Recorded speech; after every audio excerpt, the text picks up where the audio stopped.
Back when I was a kid, life was going swell. Till something happened. Blew everything to hell. That night my daddy stumbled in, all pale and weak. Said a woman up the block just gave birth to a geek. Mom said, sell it to the circus. What the heck? Dad said, nope, this one's a pencil neck. And if there's one thing lower than a sideshow freak, it's a gritty, scum-sucking pencil neck geek. You see, if you take a pencil that won't hold lead, looks like a pipe cleaner attached to a head, add a buggy whip body with a brain that leaks, you got yourself a grit-eating pencil neck geek. Pencil neck geek, grit-eating freak, scum-sucking pea-head with a lousy physique. He's a one-man, no-gut, losing streak. Nothing but a pencil neck geek.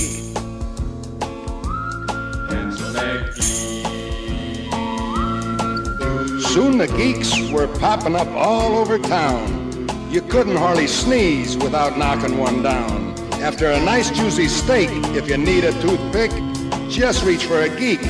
They'll do the trick. One day we cut one up for fish bait. Learned our lesson just a little bit late. Soon as the geek hit the drink, the water turned red. Next day, sure enough, all the fish were dead. Pencil neck geek, grit-eating freak, scum-sucking pea-head with a lousy physique. He's a one-man, no-gut losing streak. Nothing but a pencil neck geek.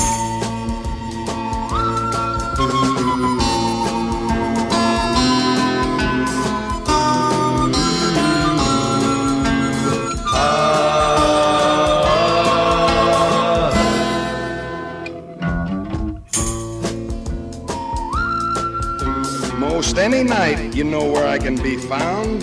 Yeah, stomping some geeks head into the ground. So keep the faith, cause in Blassie you can trust. I won't give up till the last geek bites the dust. Pencil neck geek, gritty freak, scum-sucking pea-head with a lousy physique. He's a one-man, no-gut losing streak. Nothing but a pencil neck geek. They say these geeks come a dime a dozen. I'm looking for the guy who's supplying the dimes. It's gonna be real hard times for all of these grit-eating, scum-sucking, boot-licking, drop-kicking, gut-grinding, nail-biting, glue-sniffing, scab-picking, butt-scratching, egg-hatching, sleazy, smelly, pepper-bellied, dirty, lousy, rotten, stinking freaks. Nothing but a pencil neck geek. Pencil neck geek. Pencil neck geek. Pencil neck geek.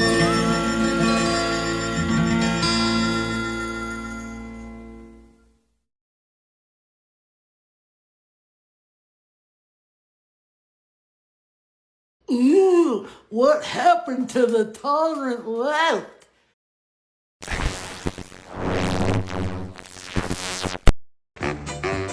It's time to play the music.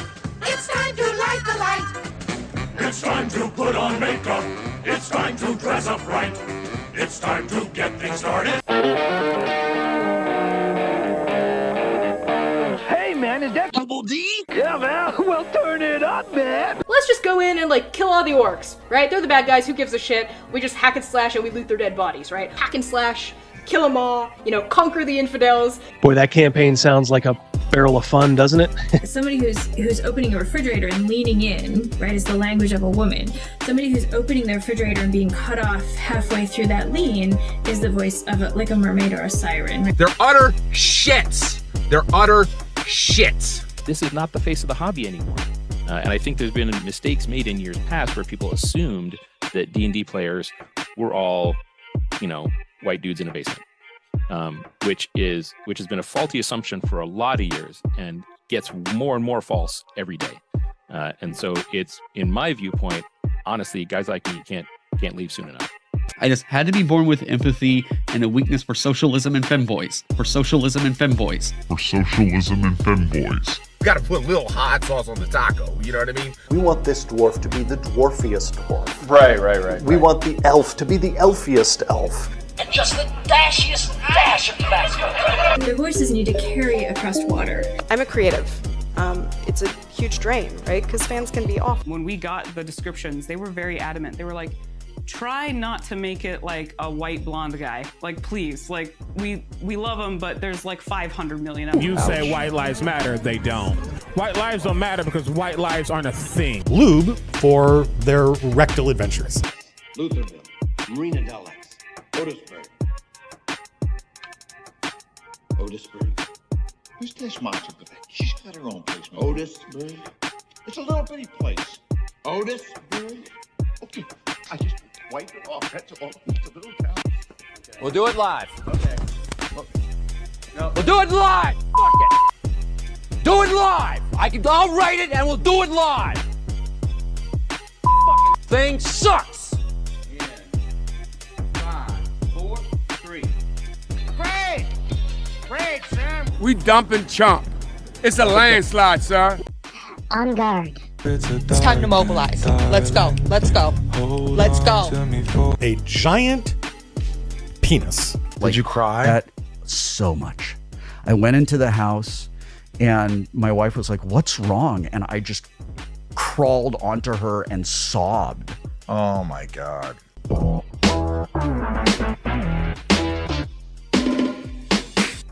ain't the old opening better? On with the show. On with the show, indeed. Hello, everybody. My God. And everybody's coming out. Already got 80 on YouTube. Let's take a peek here. Do a quick little peek into. We even got some folks on Rumble. Word is spreading. Thank you guys so much. Yes, emergency stream. Ryan, Nikolai. Oh my. Doing that in my best George Takai. Oh my. Lovable old queen. Kevin Video. Good to see you here. Oh my Lord. I did not see this. A playtest with Dark Sun subclasses yesterday. If you like Dark Sun, prepare to grab your ankles, because who over at Wizards of the Coast is going to do Dark Sun justice? You already saw what they did with Planescape, a cheap, shallow cash grab. That's it. Just one and done. A little slipcase, 3 books that were shat out from a bunch of garbage creators. And if they do the same thing with Dark Sun, who knows though? Maybe it's just the subclasses. Maybe they're just stealing. And trying to hope that you guys don't notice. Ryan Nikolai, the usual Seaman Retention Fund. I'm going to get right to work on that, buddy. Unless Mrs. D has other ideas. Patrick, $5. Yep. Tip for the entertainment. Thank you, brother. I do appreciate it. A complete digger to the heart. I'll do my best. Yes, that does. Yep. Travis Pop. No, not Daggerheart. This guy's going off on Daggerheart again. What's this guy's problem? Who else do we got here? We got Lurker. We have a Lurker. Come on out. Don't be shy. It has been good. Let's see. Who else? Oh, we got... My gosh. The man is here. The man. The myth. The legend. Clear out of here!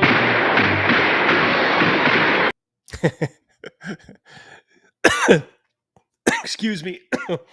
This special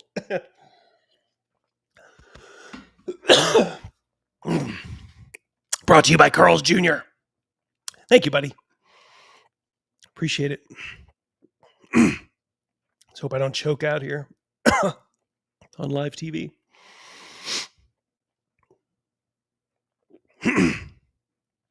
Masked Wheaton. Now I've seen it all. Cal, our fearless moderator.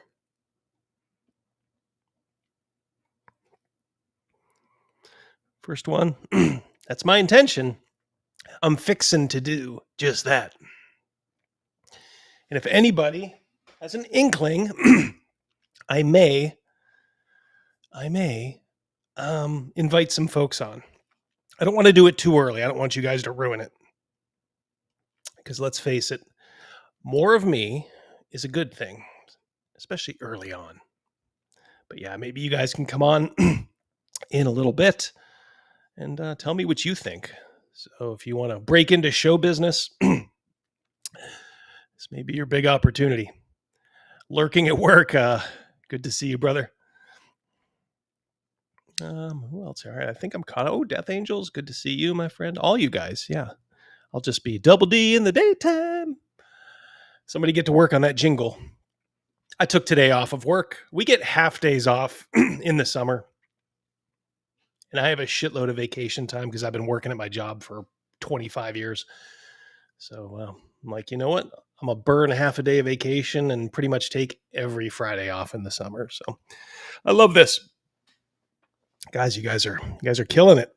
The beacons are lit. I think we can just get right into it. Call me crazy. Call me silly, but I think we can get right into it. Okay. So I did a video,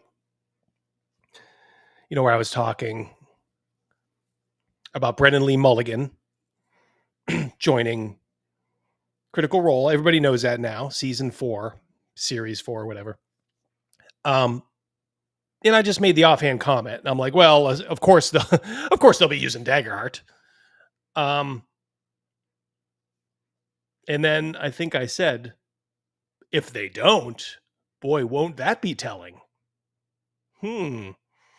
Well, guess who dropped something last night? Osiris 4-2.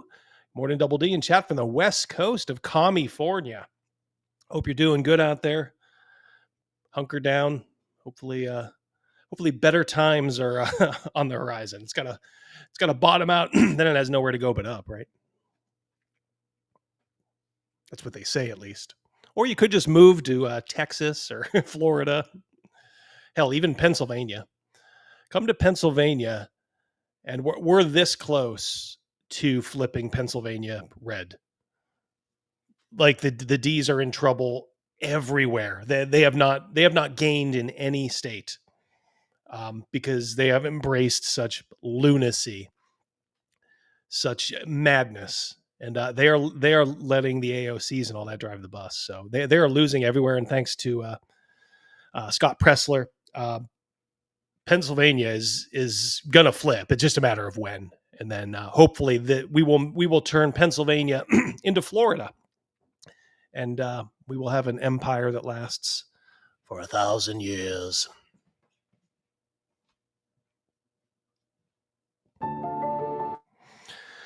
Okay, so yeah, don't go to Massachusetts. This is the CR drop. Everybody's like, all right, news, season 4, cool. This is the official. Of course, they're a big conglomerate. They put some production value into it. Ooh.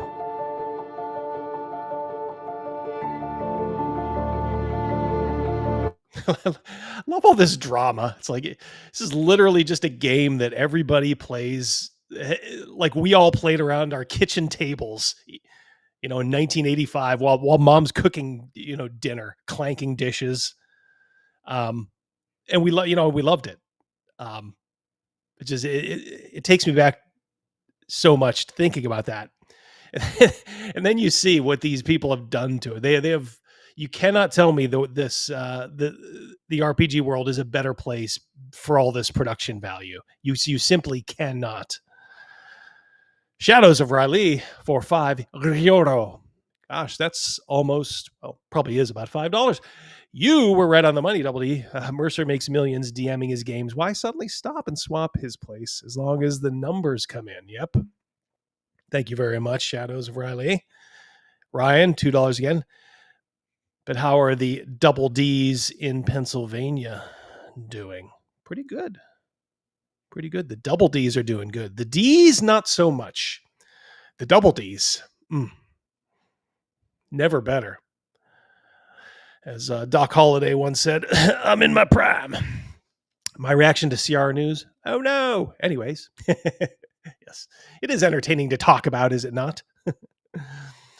OGGM is here. My man, Double D was right. I was wrong, and I'm happy to admit it. I was wrong, but why? Well, hang in there, buddy. If you want to pop on in a little bit, we can talk as well as some of the chat. I just want to get through a couple of these videos, and then we can just open it up. So this all this dog and pony show, to me, it's a lot of sound and fury signifying nothing, and even by their own standards, they're losing a lot of heat. Like their numbers are going down and have gone down. I mean, some of that is natural, so I don't begrudge them that, but I don't know.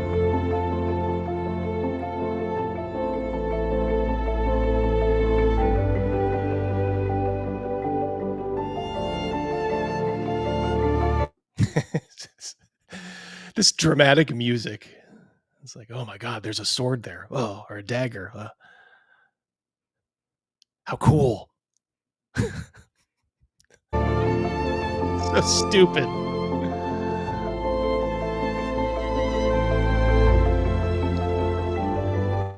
It's like the class they never had as much, when they were just kind of just doing it low budget live, and I am certainly not. I've only watched a handful of this. I cannot take much, but I do know enough that, when it was raw, when it was real, they had something because it was something new. And then, to kind of borrow from like Rocky, it's like the eye, they lost the eye of the tiger. The montage in Rocky 3. He's just living the high. He wins the title, and then boom, it's on. He's plowing through these tin cans, living the high life, and kind of letting his craft maybe slip a little bit. Who's coming up? Clubber Lang is coming up. This is like that phase. They're so involved now in navel gazing. Like, look what we can do. Look at this beautiful set that we had somebody build. Oh my God, isn't this great? At the end of the day, it's literally just a dude, setting out scenes to people, and then them telling him what they want to do. Why would you think you need all this? Don't get it. I know. Touch it all. Play with it. We got Fab. Oh, we do have fun, don't we? Yep. Scrolls. He's so pretty. There's arcane writing on this. Look at this little fake. It's amazing. Wine. It'll just never get old. Shit. Yeah. We got. And there is our little car wash angel. We do love her, do we not? We got a set, man. We do indeed. Better than ever. I know. Look, campaign 4. You guys, it's been coming for a very long time. Obviously, it takes a long time, takes a while to put something like this together, and the whole team over here at Critical Role In has been so. I say she's actually looking pretty good. She must have been hearing the messages. Unfortunately, look, online is cruel too. I'm generally not in favor of just kind of shaming women unless they're being insane, like lunatics, like the ones we always look at on our lunacy montage. But she was getting a little beefy, so I think she probably took it to heart. So actually, not too bad. Dark Knight of Hibernia, good to see you, my friend. CR numbers go down like every gimmick once the luster has been lost. The show once pretended to be a game. Now it's just a D rank radio show. Yeah, it's more about personality now. At least they're sort of admitting it. It's all about all the extracurricular stuff. Like the game itself. How does this enhance, role playing? That old stone toss thing. Just looking stone faced, like role playing. What does that have to do with it, huh? That has nothing to do with it. hard at work, as you can see. I mean, even before campaign 3 came to a close, we knew that like whatever we did would involve some very big changes, and honestly gives us like a great opportunity to shake things up. Yeah, truth, definitely. And of course, people want to know, Daggerheart or D&D? Yeah. And from the bottom of our hearts, we say both. Both. Ah, Age of Both. All right, so let's let that sink in. Let's let it sink in. It takes time to put RPG sessions together, says Shadows Riley. It does. Thank you, sir. Dark Knight. Oh my God, guys, the set we built has been built. Yeah, the $100,000 that we spent looks like $100,000 worth of work. Congrats! Let's pat ourselves on the back for that. Yay! All right, so they're spilling the tea here. So let's rewind a little bit. Stop, collaborate, and listen. Double D's back with his brand new invention. You go to the trouble of making your own game, a D&D killer, because of the whole OGL fiasco. This is it. If you didn't think that everybody thought the intention was, oh yes, this is going to be the game that we play. If we're going to ask our fans to spend, whatever, $60, $70 plus all the peripheral crap, I'm sure it's even more than that with all the peripherals and all that. So, over 100. If we're going to ask them to do that, of course we're going to be all in on it. Like that's just it. From here on out, once the game is done, we are Daggerheart. That is our brand. That's it. We have complete and utter faith in this game. Or do you? Versus combat narrative is good. Everything else is like going to a San Francisco deli for a colon inspection, colonoscopy. Go ahead, yeah. I mean, look, there's a reason they are where they are, and that's because, look, you have to remember too, these are all improv actors, and I'm not saying that in a bad way. In fact, if you're a DM, you could probably do worse, and I think I've said it before, than taking an improv class. They'll teach you how to think on your feet, roll with stuff, do the whole, yes and thing. So it's not surprising, especially when they were already playing together before. Some people say like their games are completely scripted. I don't think they're completely scripted. I think there's some soft scripting going on, as I've always put it. I think they're always like, maybe Matt gives them a heads up, like, you two are going to have a scene probably together, I bet. Why don't you, if you guys want to talk about it, and then the two voice actors get together and be like, okay, if this happened, we play this, So I think there's a little bit of that. I don't think Matt's saying like, here's the whole plot of everything. I'll give him a little bit more credit than that.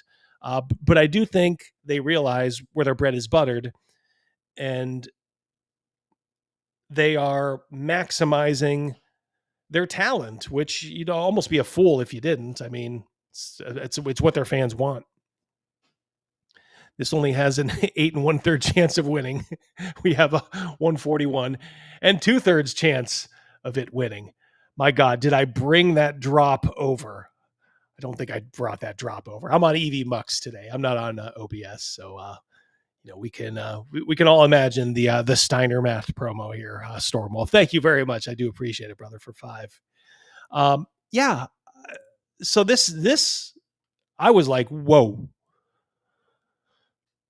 We're still in the D&D verse instead of all in on the Daggerheart verse, huh? Umbra and more campaign frames and Daggerheart content are on the horizon. And Thursday nights, all 8 founders will be returning for campaign 4, which will still be nerdy-ass voice actors playing Dungeons and Dragons. There you go.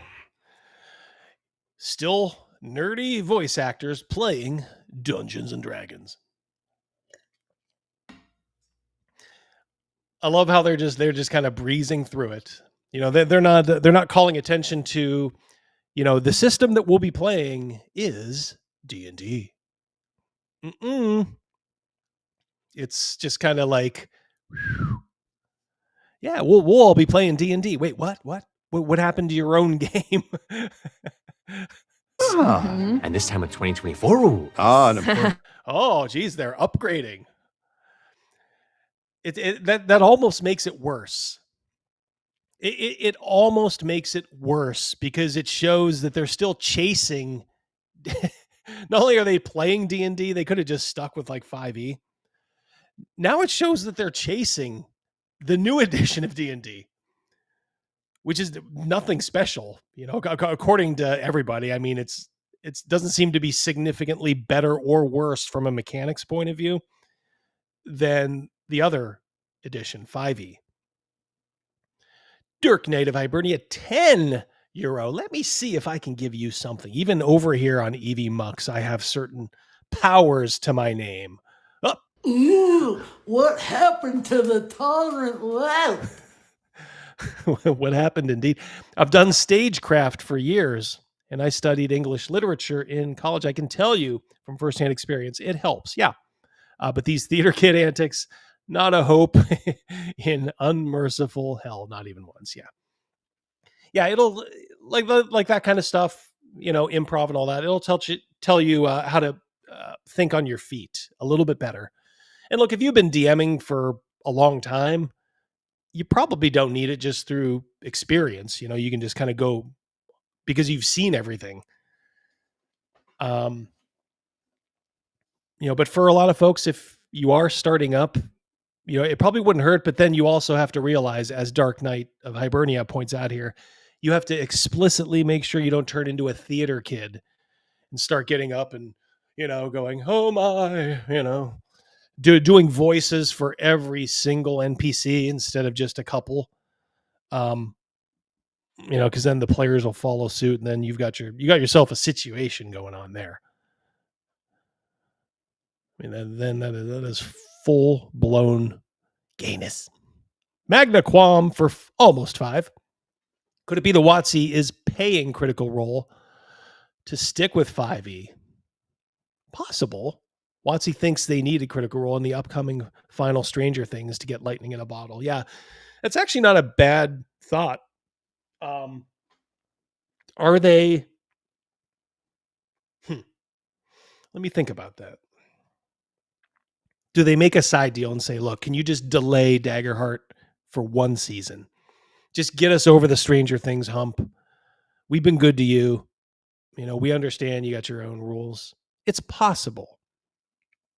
But I don't, man, if it ever came out that was done, I would almost say it wouldn't be, because it would look so bad. It just would have the ring of something dirty, even though it's not really, on the face of it, it's not dirty, but it would just have that sort of feel to the fans, like, oh, you took WotC money and you stabbed your own game in the back. That doesn't make sense, to me, that they would take that risk. But look who we're talking about here. It is possible. So we'll put a pin in that one, Magna Quam. If it ever comes out, you make sure to crow about that on one of my streams. And I will be happy to shout you out. If the CR crew had any balls, they'd draw steel. No. Badger, I don't know. Like I've said, I don't like draw steel. It's better than Daggerheart. That's for sure. Catch up on these and then we'll continue. Patrick Demo for 5. I think King Pellinor pursuing the questing beast was less of a fool's errand than this pursuit. Yes. Well said, Patrick. Thanks again, brother. All right, let's keep going. Yes, because here. Oh, I love that nervous laughter from Marisha. Yeah, we're doing 2024. Boy, screen cap that one, fellas. That is, if you ever wanted like forced, they were probably talking about it beforehand. Like, all right, so we got to get over like that one part where we break this, spill the tea that it's going to be D&D. And it was probably like lurking in the back of their minds. And this is like the physical manifestation of that. Hey, we just said that we're doing D&D instead of our own freaking game. Okay, not only that, we're upgrading. We're so into D&D that we're upgrading. Wow. Here at Critical Role. There's another one. I'll give Marisha this. She can wash a car pretty good, and she has good expressions there. they are very photogenic. We play all sorts of games, not just the ones that we make.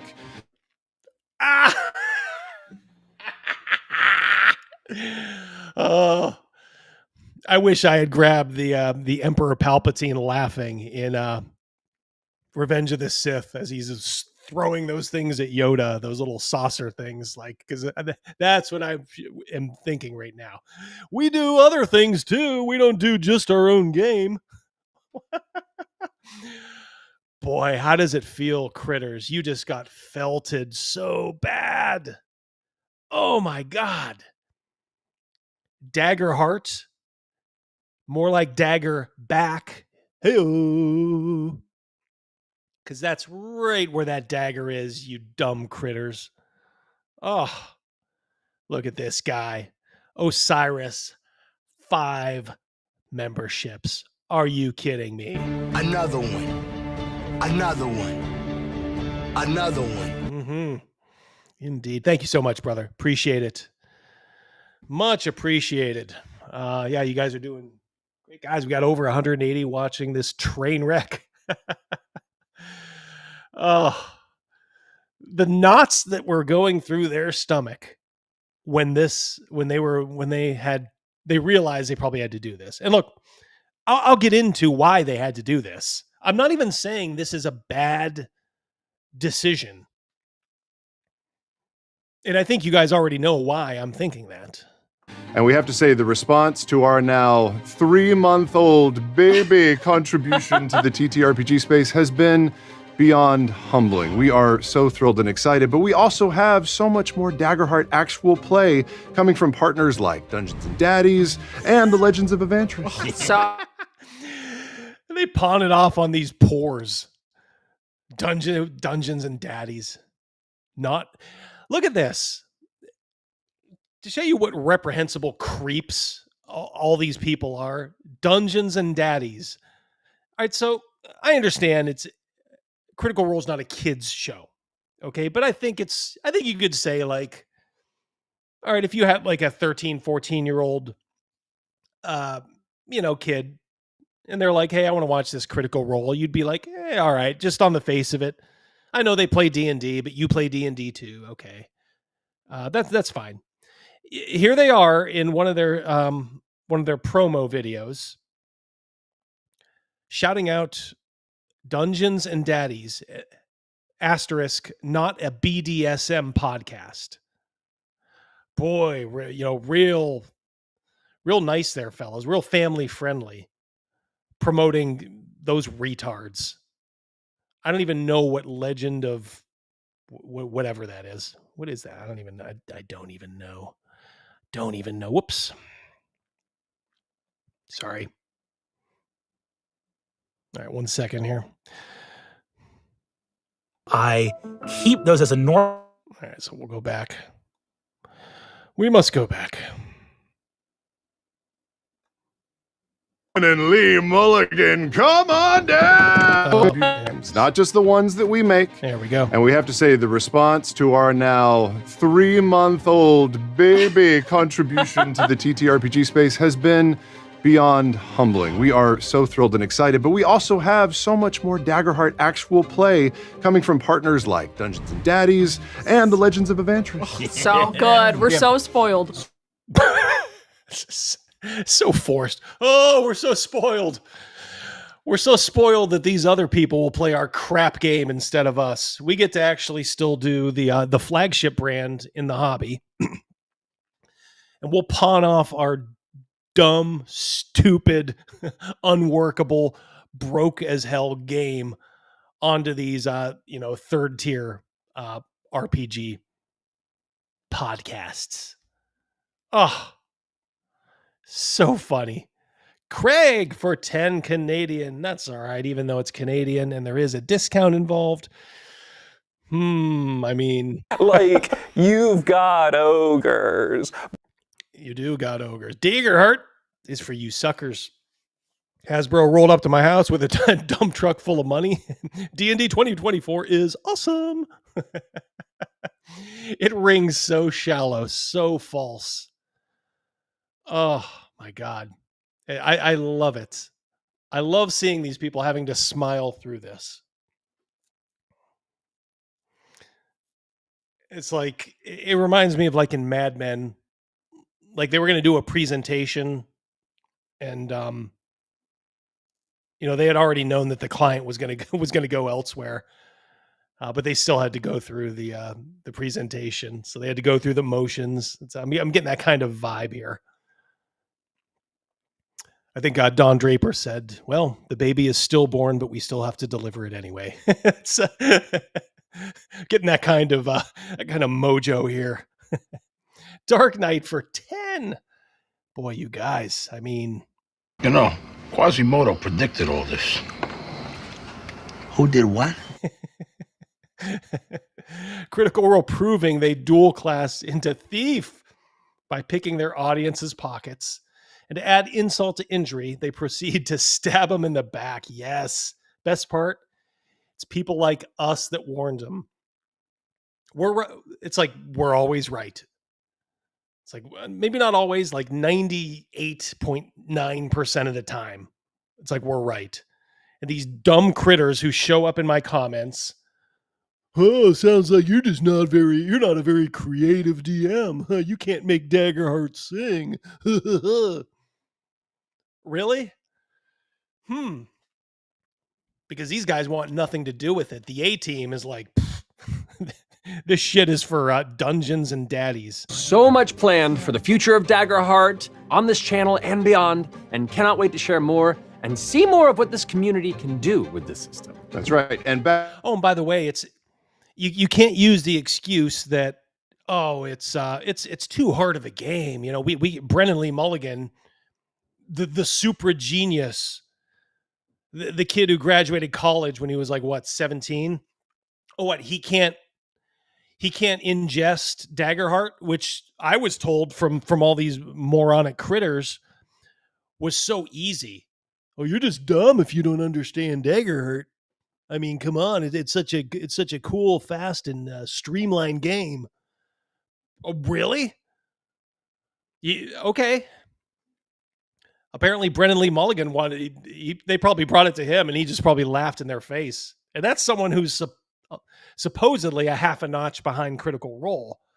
Not far behind. I'll grant you. His shit is pretty popular too. But I'm just saying. Come on. I mean. All right, so I better not hear one critter from here on out talking about how easy Daggerheart is, how intuitive, and you just don't get it. You don't get it. You must be one of them old timers. Shut up, boomer. Go back to your OSR. Okay. You couldn't get the smartest man on the internet, supposedly Brennan Lee Mulligan, weirdo, by the way. What he can't learn it in how long has he had since the announcement? He's had like a month.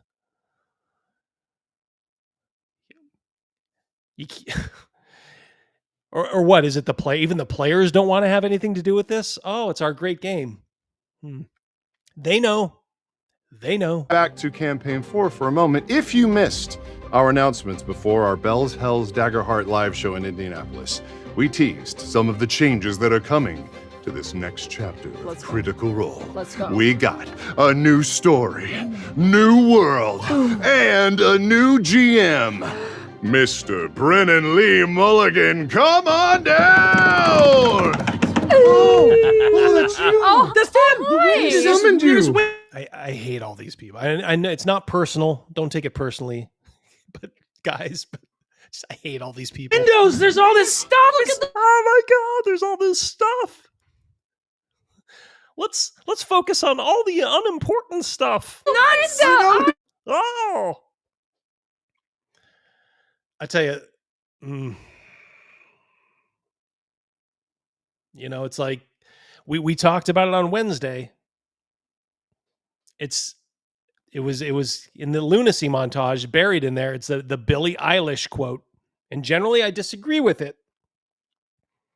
Give an ugly guy some hope, and he thinks he can rule the world. Well, in the role playing respect, we've been giving these people not only hope but everything, and that now they know they rule the world. So this is what you get. Here's your entertainment. You can touch it. You can touch it. It's crazy. The windows change. It's all real. It's all real. It's all real. It's real. Not, or is it? It's not green screen. It's not green screen.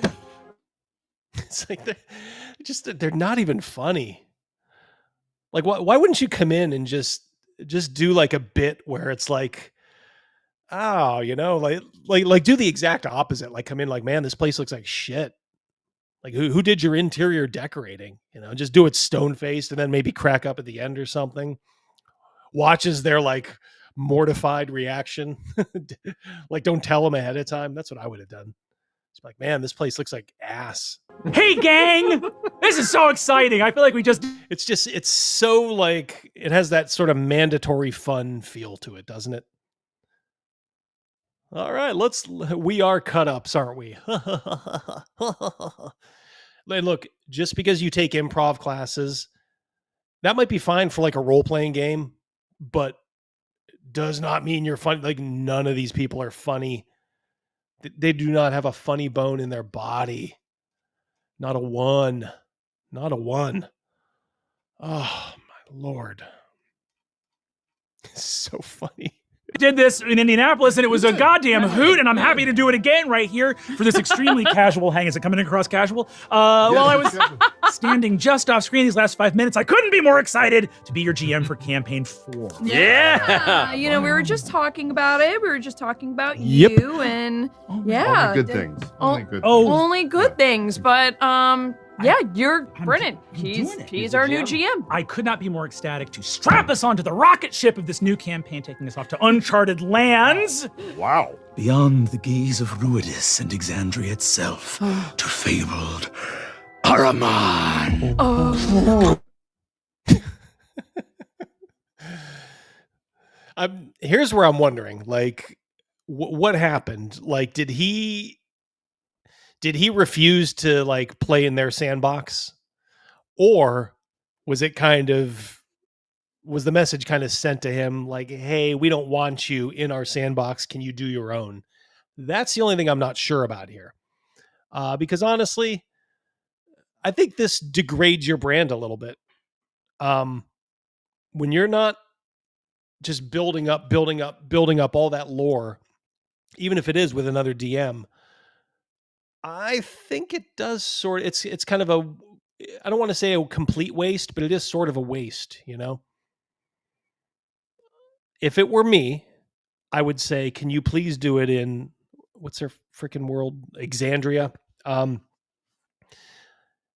be like, hey, can you do it in our world, but you can do like your own continent or whatever, or like you can just have your own little part of it.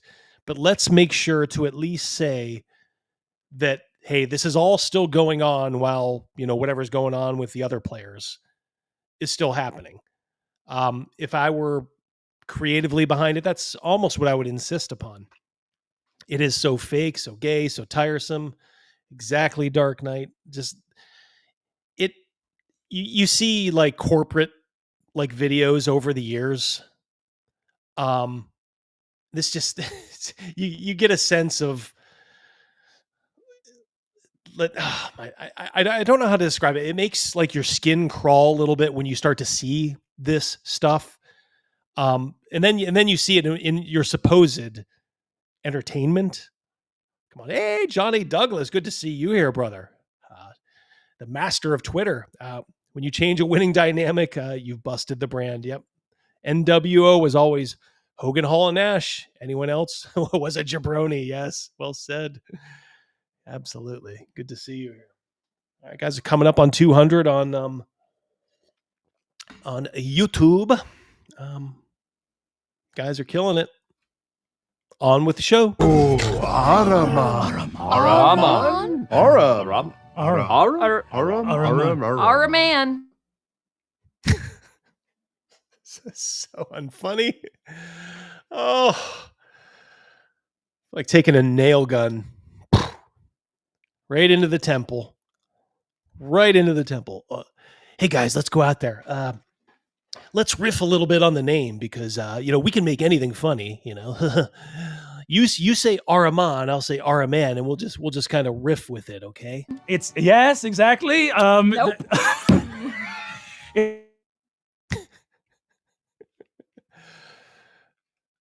I don't know. I know it's not healthy. I don't really hate them, but like I hate this. You know what I mean? It's like I hate this.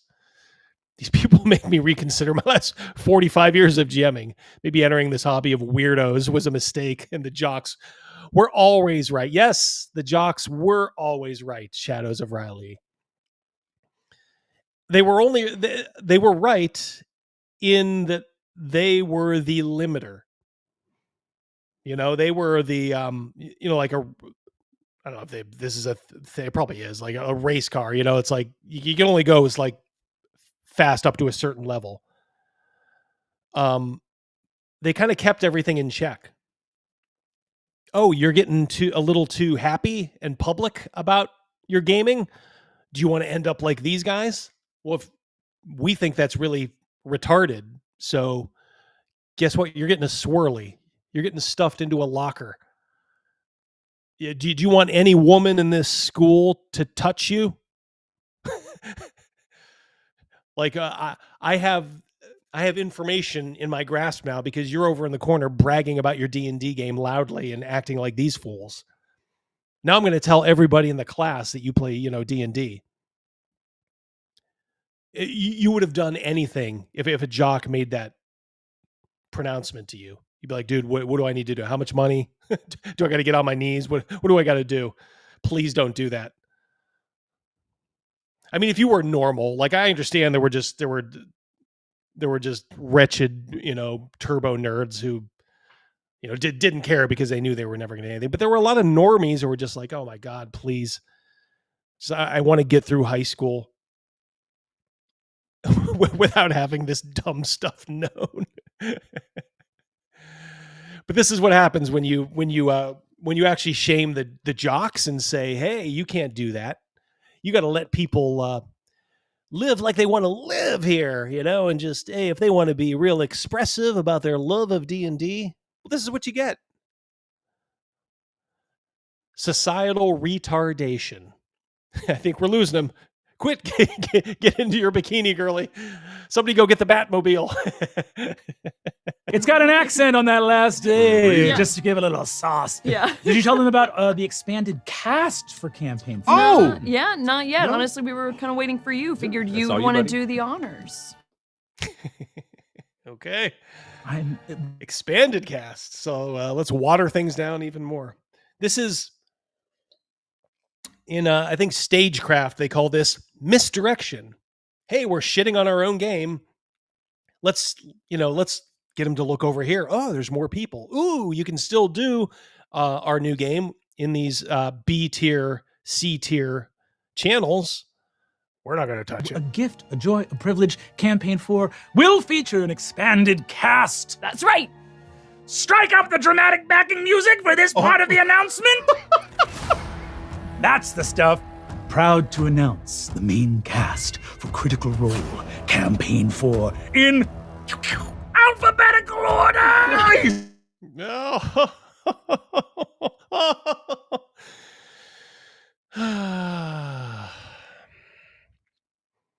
Drown him. Laurel. Cement galoshes, Brennan. Cement galoshes.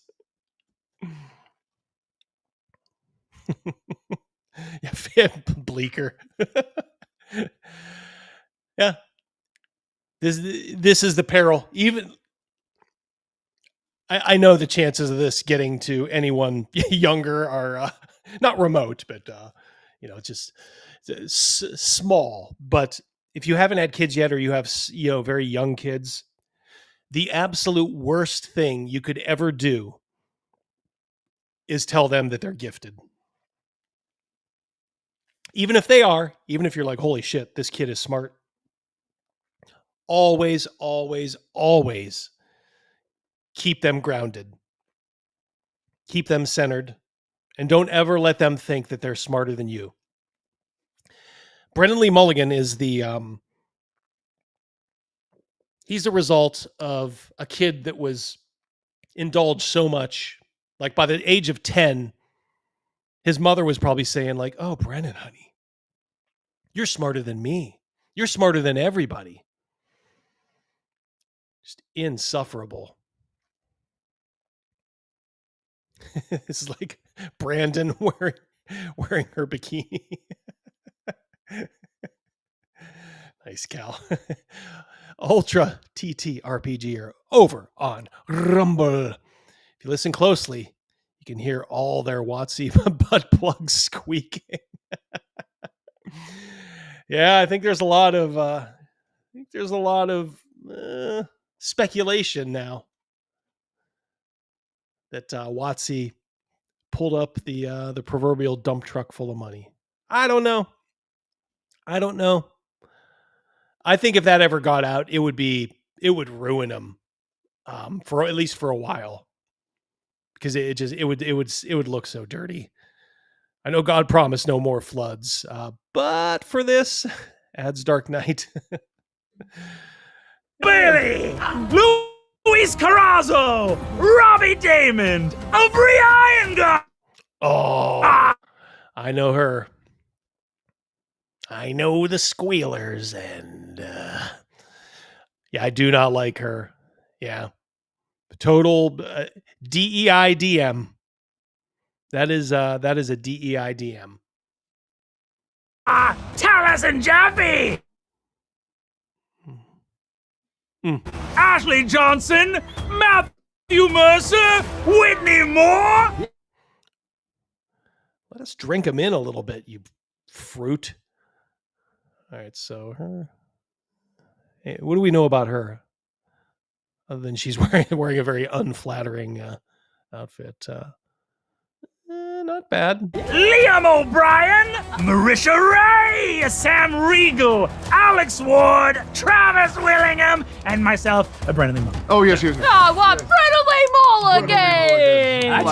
That's a full table. Very full table. Oh, sure. We got a full table, folks, and that's partly why we're going to be going into a West Marches style campaign for this one. Our first. Oh, how dare you!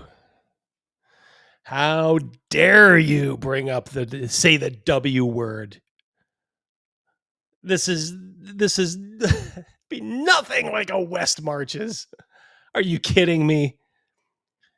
This is Corpo Slop RPG. And for you to just slap West Marches on it, does the OSR get a little shout out here in the credits at least? West Marches, fuck you. Sorry for the French. West Marches. Are you fucking kidding me? Seriously? Do these dummies even know what that means? West Marches? Duh. Brennan's like, well, I read about it. When mommy was puffing me up, back in 1998, she put a book in front of me, and it was old. It had Thaco in it. Ugh, I hate Thaco. Ugh. And now he's like proudly proclaiming it's gonna be West Marches style. Okay. Oh, is that the Growing Pains girl? Okay, there we go, Badger. Thank you. Yeah, Growing Pains. All right. At this point, they ought to just put the girls in bikinis. First 4 episodes will be an overture. You might get me to watch. So it's introducing you to all of our 13-player characters, moving throughout different scenes and commingling, letting you get to know the world. And before we will split up into 3 smaller tables that will spread out through handfuls of episodes across different adventures. So we will get this view of the world through different concurrent adventures of different tables that will mix and match, and it's going to be a big epic. It's going to be a big epic adventure. I have so many questions. I know. Well, you guys want me to answer? I could go to the little documentary show to get into like the nitty gritty of it if you'd like. Oh, right now? Right now? You want me to do that right now? Like just jump formats? I mean, it's there for that reason. Sure. Yeah, let's do it. Can you guys hit the filter that gets rid of... What if they started going full Bro SR? Yeah, we're gonna go PvP on this. We're gonna do a Bronstein here on Critical Role. We'd like to shout out Jeffro Johnson. In my beard, I'll just do it real quick. Oh, okay. Max can do a little scrub. He's gonna. We'll wait. Within the world of Ahriman, there exists a growing darkness. All right. I don't like it. It's too cutesy. But I understand this is their audience. I can still not like it though, and I can say that you objectively have terrible taste. I want a stream of Kevin Sorbo, Joe Manganiello, Vin Diesel, Dean Cain, and Gina Carano playing Shadow Dark. Yeah, throw in Vince Vaughn in there too, and we're good. In the shadow of revolution. What is that? Looks stupid. 70 years ago, were the Shapers cut down, those 7 lords of creation that saw fit to cast their children into ruin and shadow forever. Now, a new age, a new conflict arises. Be like, shut up, dude. Just tell us what's going on here. Just explain to us. This is, as I said, this is a theater kid out of control. This is someone who, thinks he's smarter than everybody. And in this group, he probably is. But he doesn't understand, like, dude, just have a conversational. Hi, I'm Brennan Lee Mulligan. How you doing, guys? I'm really excited to bring to you my world. This isn't Exandria, but you're going to love it anyway. Here's what's going on. You got these, what did he call it? Like, you got the Shapers here. These are the total, badass bad guys, whatever. The gods have been, shanked. They're done. This is a world without gods. Instead, you have this, I don't know what he's doing. It's like he's trying to be funny and theatrical at the same time. And our heroes must rise to the task. And then the hero's little maybe art comes here. Oh no, this is a pre-video. No, don't do that. You guys ready? Everybody got their strychnine ready in their pockets? All right, 3, 2, 1.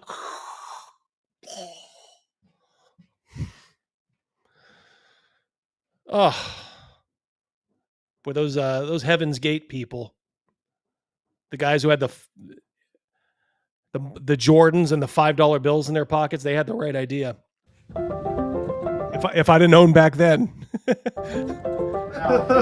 Gather round, and welcome to episode 1 of campaign 4 of. All right. Which one's is Ashley the dark hair? I never watched Growing Pains. Yeah, so for some reason, it's. I have been playing Dungeons and Dragons since I was 10 years old. I've run. Yep, that is a kid who was not stuffed into a locker nearly enough. Nearly enough. On campaigns that have stretched from the age of 11. He's got Birthright there.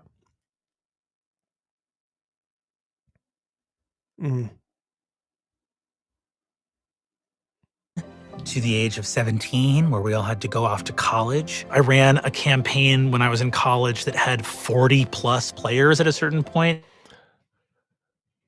Oh, was that Laura Bailey? Was I looking at Laura Bailey? I sort of know. I know who she is, of course, but I don't know. Which was just in a shared this whole ecosystem, shared world, jumping it's beyond your boy here from story to story within this fantasy city. This challenge that all right. What are we doing here? Are we doing a pre-production, or is this a like, hey guys, here's how the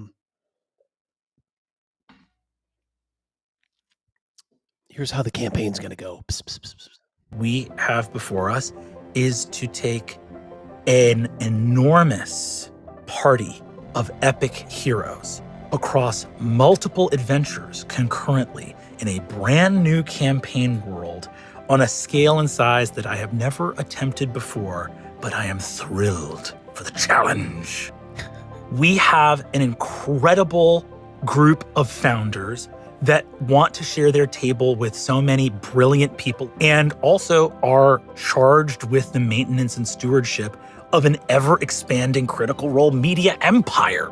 So we said we should consider adapting something in a kind of West Marches style. For those that don't know, a West Marches campaign is effectively a shared world with more adventurers that are player characters than can fit at the table in one session. And it also, on a storytelling level, really maps to forms of fantasy storytelling that people are intimately familiar with and know and love. We recognize it from the apex versions of fantasy storytelling and so many amazing stories that follow multiple protagonists or groups of protagonists. And we, I think, recognize it as being the thing that allows everyone to have their cake and eat it too, to have the best version of continuing to play this incredible game. What is on the board here? Like, what is he explaining here?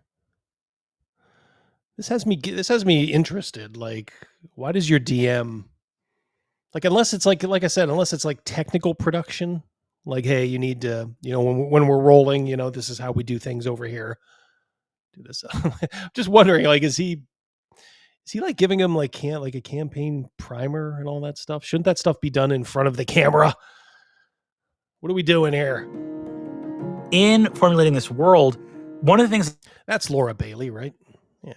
That occurred to me really early on was like, well, how do you divvy people up? Is it just a logistical consideration? And I went, there's a lot to be said for keying in with people on if there's a particular play style that they're kind of interested in. In an ideal world, at the end of this campaign, people have gotten to jump from— I bet this is their quote-unquote session 0. I bet you that's it.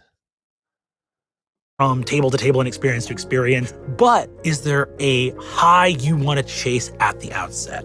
We landed with 3 tables.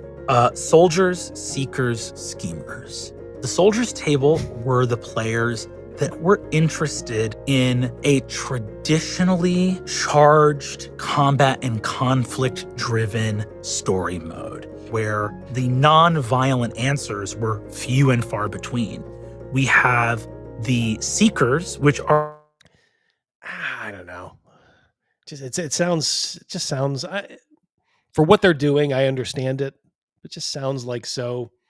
All right, guys, you're soldiers. I'm just gonna keep throwing foes at you like nonstop. I mean, it shouldn't be that, even in Critical Role. Shouldn't there be a little bit of like, let's see where the story takes us? But they can't afford to do that. Because think of your own games.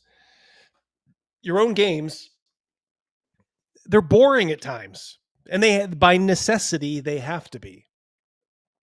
Boring, when it's boring, that is essentially everybody writing the story.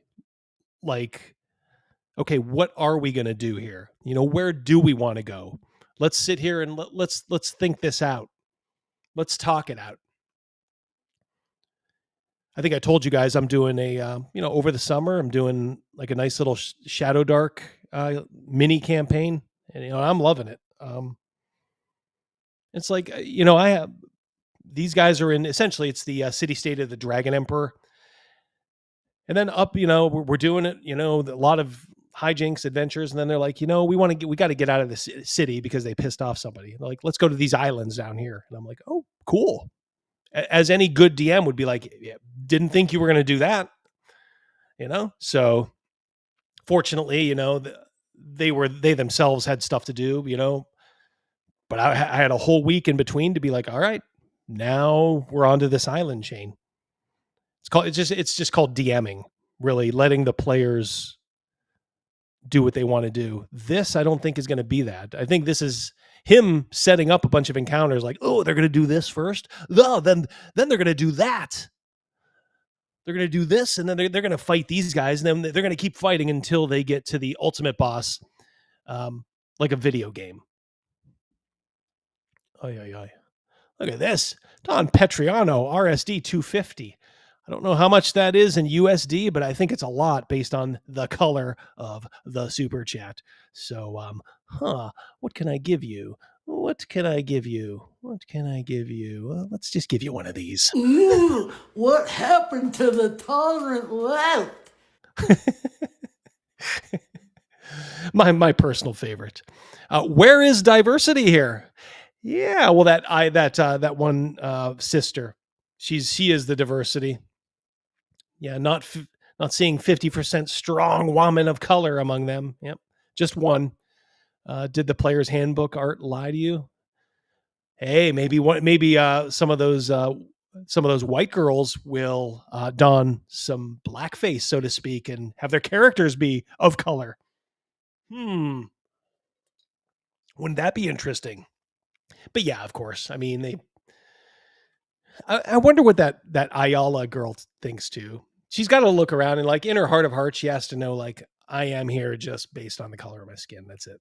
Are essentially people that tie directly into thank you very much lore, cosmology, magic, big questions around problems facing this universe that are in the weave of her. That's the one I'm talking about. The dance between divinity and arcane and magic and demons and fairies and dragons and these big kind of questions. So yeah, this is the classic DM who wants to tell a story. We've all been warned about him. Who knows? Maybe at points in our career as DMs, we've all been him. But if you've matured and you've advanced, you learn to get beyond this pretty quick. And it usually takes your players just either not showing up or essentially just telling you without telling you, dude, we're not interested in this. we want to go our own direction. You can just tell he's not writing a novel like a lot of DMs who do this do. But he is doing. He's like, I'm producing a TV show, so it's got to have punch. It's got to have cliffhangers. Every session. Okay, it ain't real then. It's more like RPG loaf than actual RPG. I think in a lot of ways, the Secret Table is very classical fantasy. And then the Schemer's Table, which is very much set in intrigue, espionage, skullduggery, and like relationships with each other and NPCs and institutions and the machinations of power. Their adventuring looks like Cloak and Dagger, that there are enemies right here in your hometown, and they are moving against you as we speak. In thinking about coming to Critical Role for a long-form campaign, it occurred to me to think about what are the ingredients that we love in fantasy storytelling, and how do I keep those as a North Star as the scope of this expands to this truly heroic, epic level. So many heroes, so many stories, so many adventures. And I boiled it down to swords.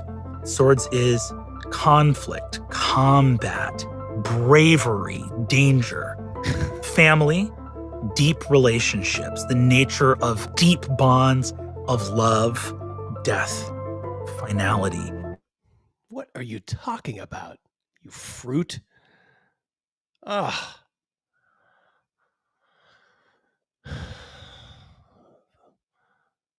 He's doing like the live, laugh, love thing. You know, that every mom gets at, Pier 1 Imports. It's swords, it's family, it's, dice. Magic. The fundamental magic. Swords, family, magic. There you go. When Double D starts his own channel store, you're going to get 3 fucking pictures, So, swords, family, magic. Premise of fantasy that anything is possible. And kissing. That one's just kissing. People like kissing. And those 5 brought together. What a weirdo. People love kissing, says someone who, I don't know if this guy, has he kissed anyway? Is he married? He puts off the energy of someone who has never kissed a woman in his life. It's like the 40-year-old virgin. Oh, Brennan. I hate. You hear this too, like sometimes people will talk about like, oh, the craft of comedy. Let's talk about how the craft of comedy and the art form and that. It's like people who talk about that are never funny. People who are funny are just funny. Half the time they don't understand why they're funny. But they know that they're funny, so they just do what they do. And to hear a DM like this, talk about the inner working is, hey guys, it's all about family and relationships, and who doesn't love kissing people? It's like that Mike Tyson interview, the one we always do a drop from. It's not that specific quote, but he's like, this interviewer is like, hey Mike, what did you do in this fight? Did you set him up with this, that, and the other thing? And Mike Tyson is just like, fuck you, it's just a fight. He's like, you're overcomplicating it. But he's a DM in that he DMs, but he's just an entertainer. I mean, this is all entertainment. That's it. It's all entertainment. Create for the masses, not for the table, for the masses. What we want to see from fantasy storytelling. This is a world very much in conversation. Hey, exactly. He's married to his ego, says Badger. Yep. With Exandria. And so much of that story is about mortals and their relationships to the gods, and gods and their relationship to mortals. I had talked to Matt. I sort of went, what is a relationship to divinity that would be based in the same logic and principles of everything we know and love about Exandria, but where they made a really radically different choice? So we see the gods make a decision to put themselves and their role in the cosmos over the well-being of mortals. And the mortals responded by banding together themselves. And they said, if your loyalties are to each other, then our loyalties will be to each other. Gods and mortals fight a terrible war, with many mortals staying loyal to the gods in that conflict. But the gods are defeated and killed. Whoops. And what we're dealing... I hate this guy. God. So bad. Shadows of Raleigh, €5.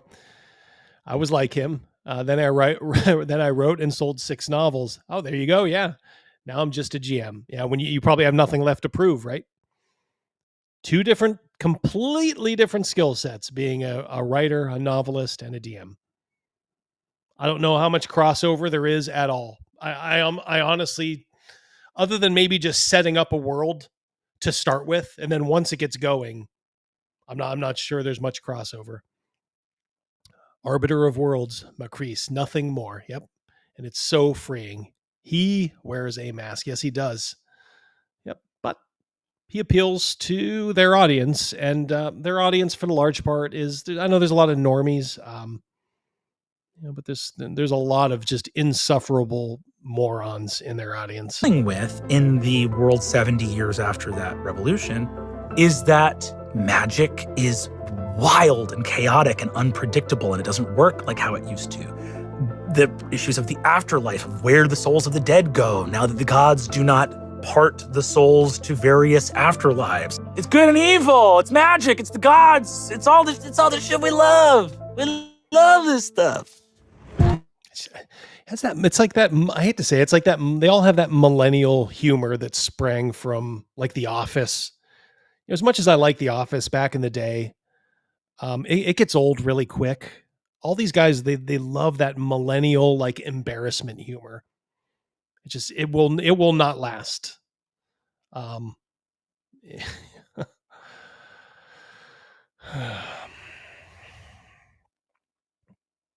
Literally showing the writing room where this shit is scripted.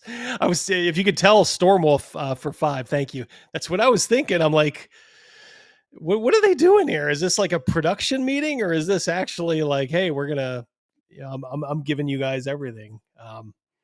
Here's what's gonna happen. We are off to the goddamn races. I'm so excited. It's two people that I could not have more respect for in terms of their the men. Drink them in, fellas. Drink them in, Jeremy and Chris. Right now, they're like, no, you guys can't have any fun.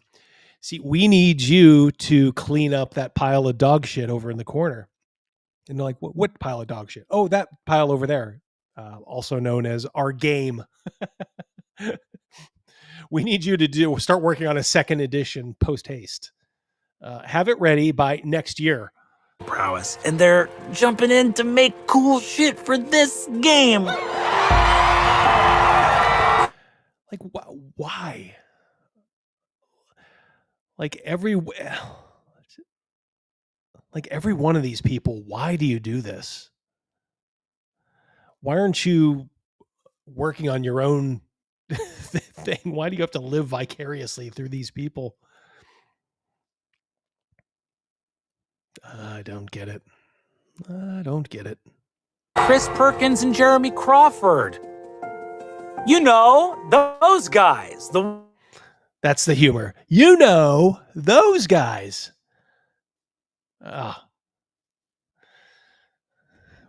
Millennials have ruined so much in this culture. And the humor is probably the biggest victim. And the sooner we get beyond this sort of like, do you know, staring right into the camera, breaking the fourth wall. It's like, dude, just shut the fuck up. Ones who I've seen their names in all the books I've been using to play games for forever and ever and ever. They are. Yeah, you see. Yeah, you saw their names as editor and contributor, aka like secretary in the case of Jeremy. You saw Chris Perkins as like the editor. None of these, other than this new edition, nothing creative about these guys. Are bringing the absolute arsenal of design, expertise, savvy, knowledge, and lore to make this world sing, baby. The guy from the books I can text him and say, what do you think this sword should do? That's crazy. Matt is the absolute king of making secret delights for his players. Secret delights for his players. That sounds a little untoward, as they say. He does look a little bit Randy there, doesn't he? There you go. Screen cap that, fellas. The master. Let's call Matt the master of secret delights. So unlike working with Exandria, where I got to lean on Matt for incredible lore and background and other things like that, in this one, I want give that motherfucker a break. Take a break, man. Have a ball. So the ability to prepare things for Matt in secret and bring them to him for his delight feels like the ultimate repaying. I know it's base and vulgar, but the stuff that they're saying is just of what he's done for this table for 10 plus years. Sitting down at the Critical Role table to run Campaign 4 is like the honor and privilege of a lifetime. I have so much immense respect and love and admiration. I've said it a million times in a million interviews, but I was on my couch watching the finale of Campaign 1 going, this is fucking crazy. What if I got to do this for a living one day?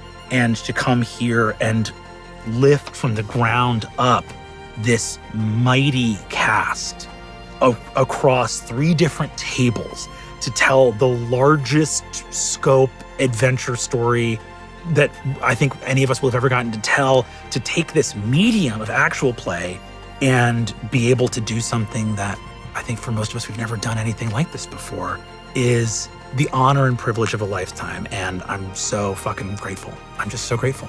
And I hope to everyone watching that you know that I approach this hat in hand with a song in my heart and the earnest desire to honor the incredible work of everybody involved in this amazing production.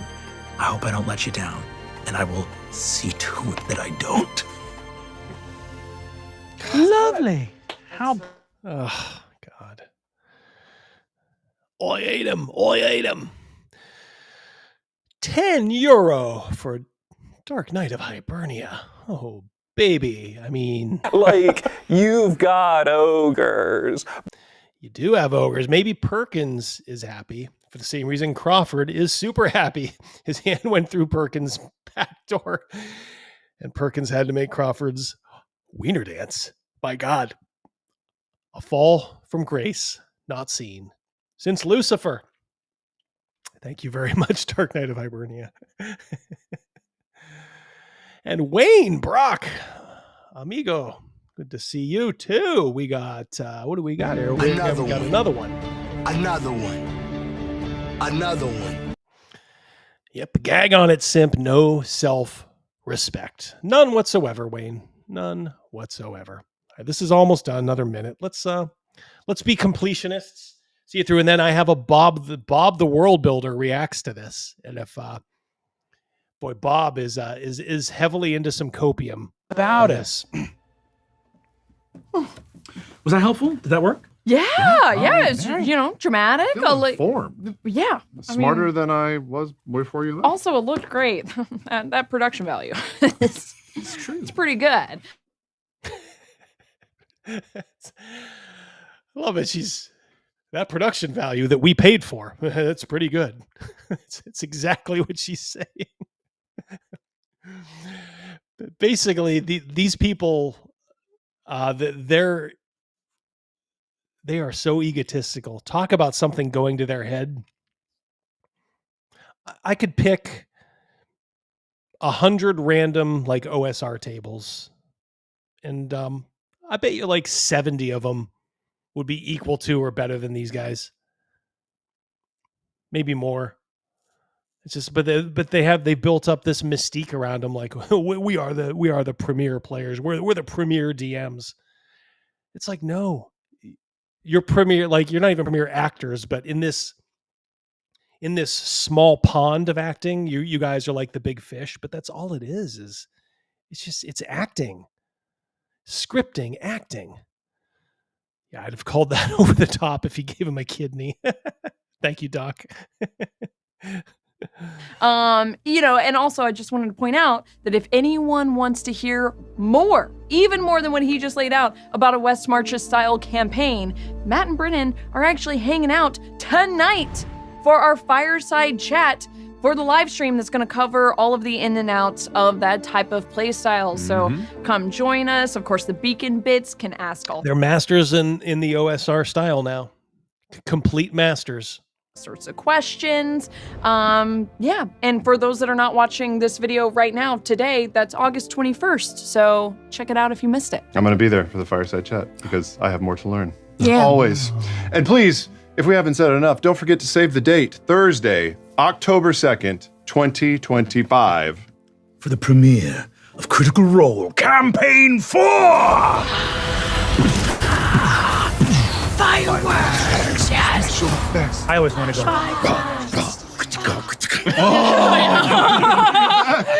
Bring it back. That's always, I got it. Like what is old is new. Yeah.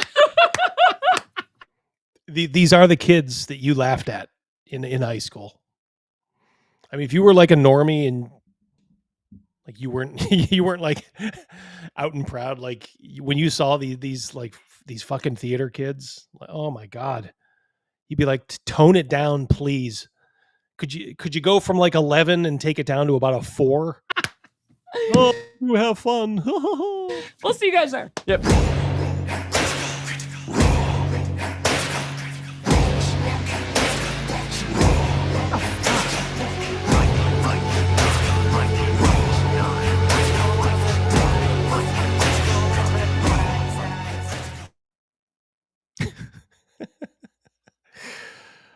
my God. Oh my Lord. Let me cue up the Bob one.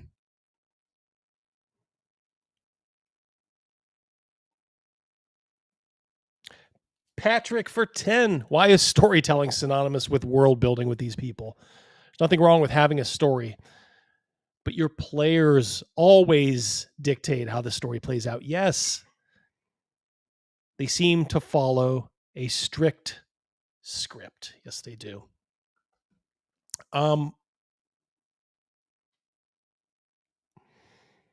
That's why it comes off as so polished. That's why, look, if you know our channel, we don't, we EFAP a lot of stuff. We've EFAP'd our share of bad live play. Can't do Critical Role because it's so slick. Well, it's so slick because it's like scripted, and it sounds like they're kind of like telling a fantasy story, which is what they're doing. But yeah, you're right, Patrick. It's like the DM is always like, she should always be thinking, what little decision what are they doing, and what effect does that have? What little effect does that have? And sometimes the problem is the effect is like it's kind of boring, Maybe this NPC intrudes themselves into the group based on, maybe something they overheard. They're talking at a tavern, the group, this NPC comes over and says, "Hey, I heard you guys talking. Just to let you know, I know this. And maybe the DM is like thinking like, yeah, maybe this NPC, he's associated with these people in a far off place. And maybe that I can, pay that off later if they choose to follow up with it. But it doesn't do anything at the moment. You know what I mean? It's just there. They talk, and then the NPC walks away. Now in something like Critical Role, that would be considered like, well, that's just boring. Why would you want to do that? But if you're actually like DMing, you're like, all right, well, if they do what I think they might do, this can get paid off months down the road. That's always like how DMs are thinking. Like good DMs are thinking. They're not afraid to keep it real, even if it's, not exciting. But here it's like dopamine hit, like, oh yeah, now we gotta have a combat. Now there has to be this real intense scene between, Laura and Travis's character. Are they going to smooch? Are they going to kiss? Oh, who knows? Tune in next week. It's all manufactured nonsense.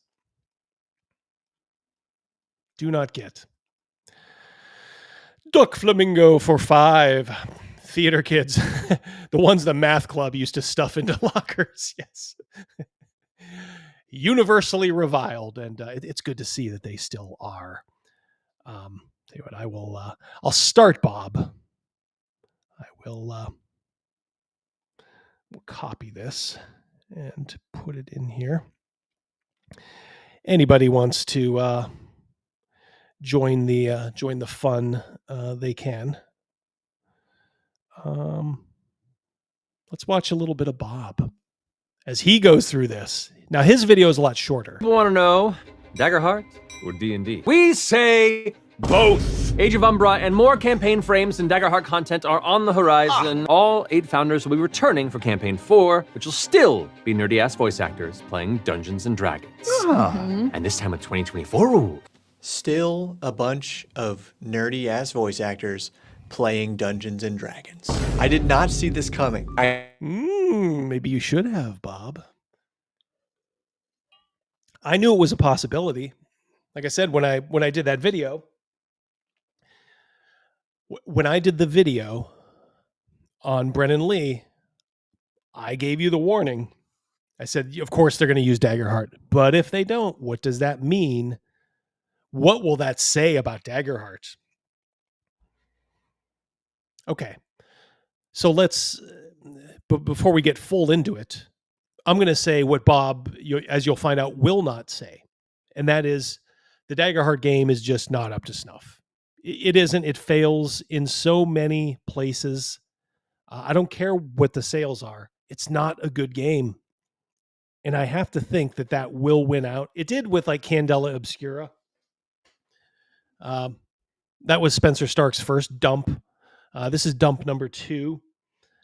But what do you do? Like I said, at least Critical Role made the smart decision to jettison it. And they did it in the most respectful manner. But look, they're not stupid. Look, they're all millionaires, or at least, the founding members are. They're all millionaires because they're not stupid. They know where their bread's buttered. They know how to deliver the product that their fans want, even if we don't like it. And objectively, as they're reading through the book, they were probably like, well, fuck, this is terrible. But I bet you they got to a point with Daggerheart that they went beyond the point of no return. Like they just kind of trusted this Spencer to do his thing. And then at a certain point, you're promising a game to people and it's not working out. But what do you do? Start over? There's no way they could have started over. So they had to, like the analogy, the baby was stillborn, but you still have to deliver it, which they've done. And this, what you saw earlier, was the funeral for it. And now, I guarantee you, I was right before, I'm right again, Jeremy Crawford and Chris Perkins are already working, whether it's, above board or on the sly, on what they thought Daggerheart should be if it was written by, let's face it, competent people. I don't like Crawford and Perkins very much, but at least they'll be able to deliver corpo slop, like a corpo slop D&D game, or a knockoff, something like D&D 2024. But they know the turkey they have on their hands. I mean, so give them credit for that at least. All the egotism aside, all that stuff, at least they understood we cannot go through with this. If we play this game, not only will we destroy the game, we will destroy our brand. And I guess ups to Brennan Lee Mulligan, because if they even floated this idea to him, he was probably like, no. My reputation can't take that hit. I'm not going to run your game. We'll just do D&D. Like I said, I give him credit at least for that.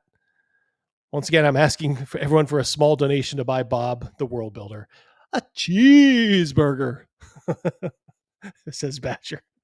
All right, we'll pass that on. Null Spectre 77, Justikiar, 5 memberships. Are you kidding, sir? This is not at all bitter dregs.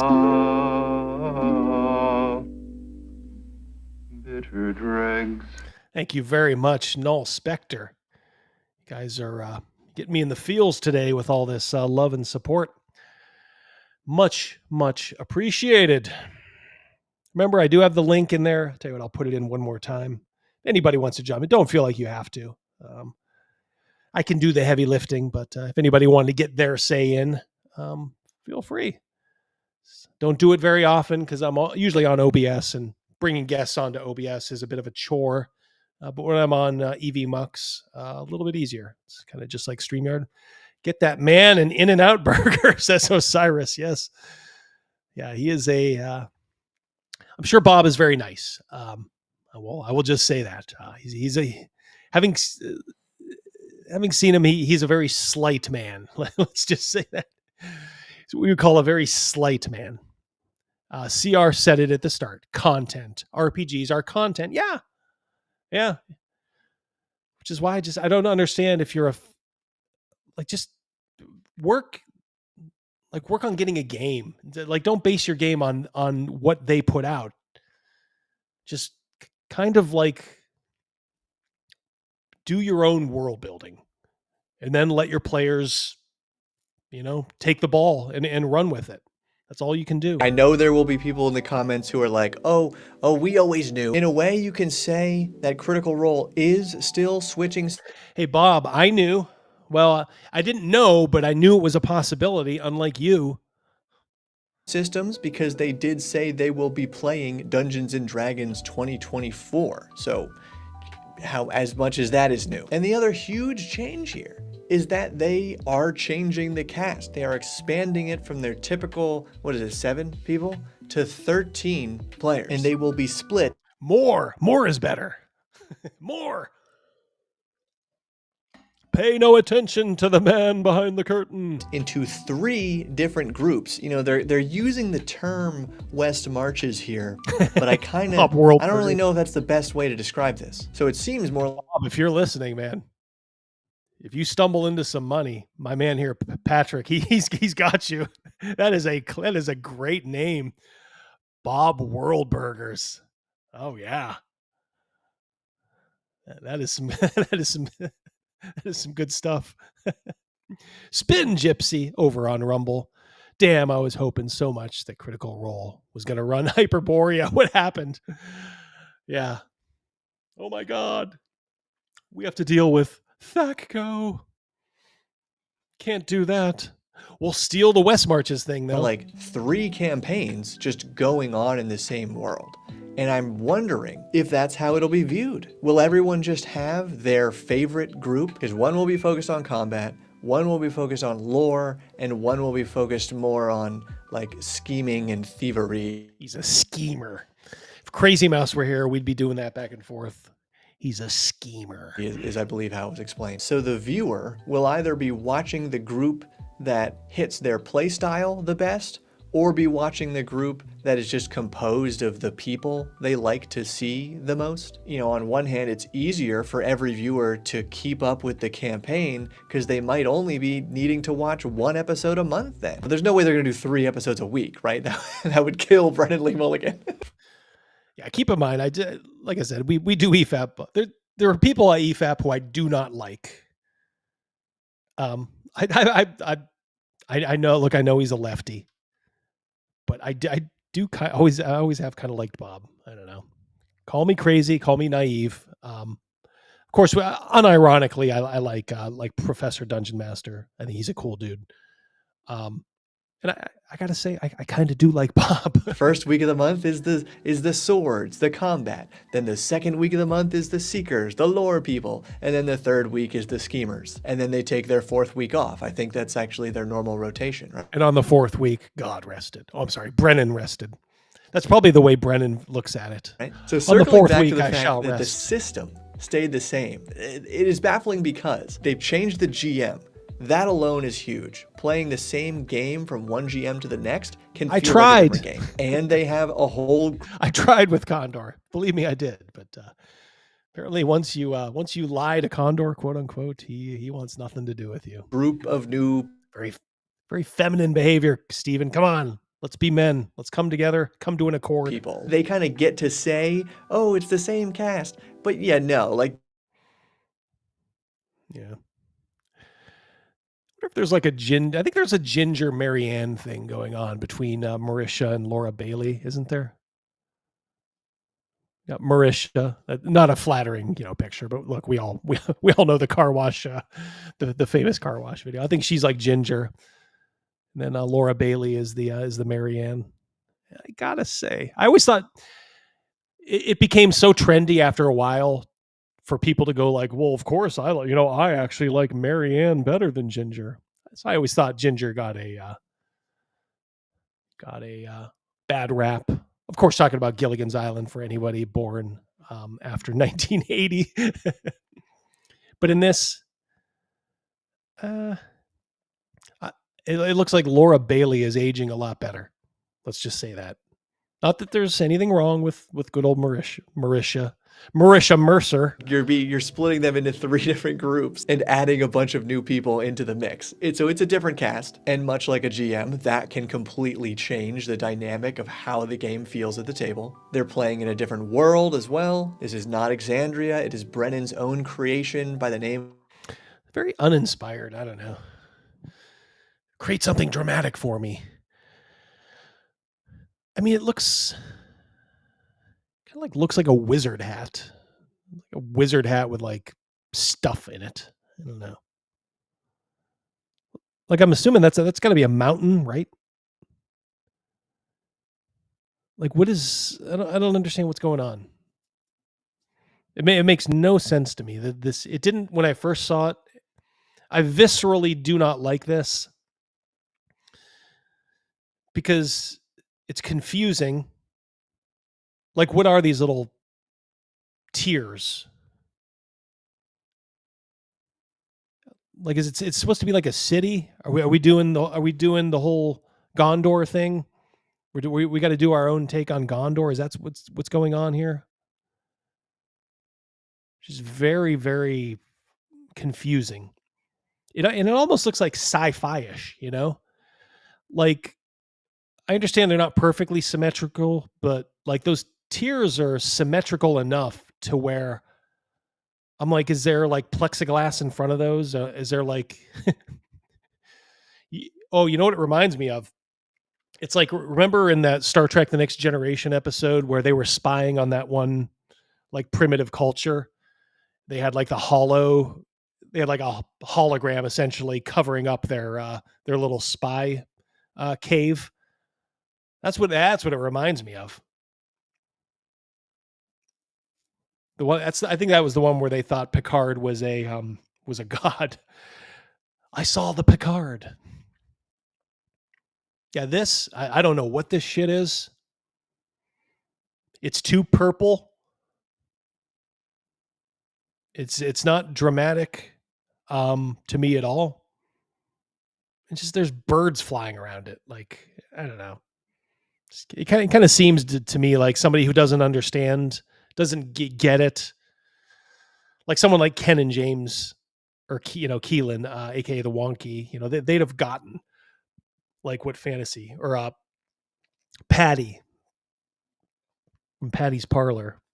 They would get fantasy, and I would hope they would get that this looks like a bunch of stupid elements just kind of thrown together. Name of Eraman, I think is what they said. 70 years have passed since humans, or I should say people, fought and actually killed or removed the gods. So they've been without gods for decades. It does sound like a really cool camp. Go back just a little. Might as well break it down.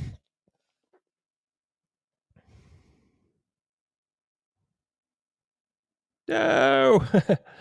Ever so droll. It's, what is that, like an ostrich or an axe beak pulling the carriage? We're so whimsical. My land is full of whimsy. We have ostriches pulling the carriages, not horses or mules. Hey, if this is what you want.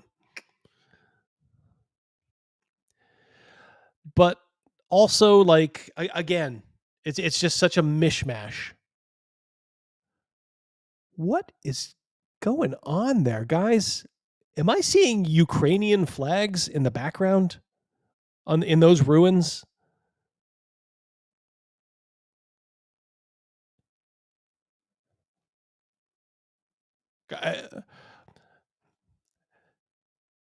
What is going on?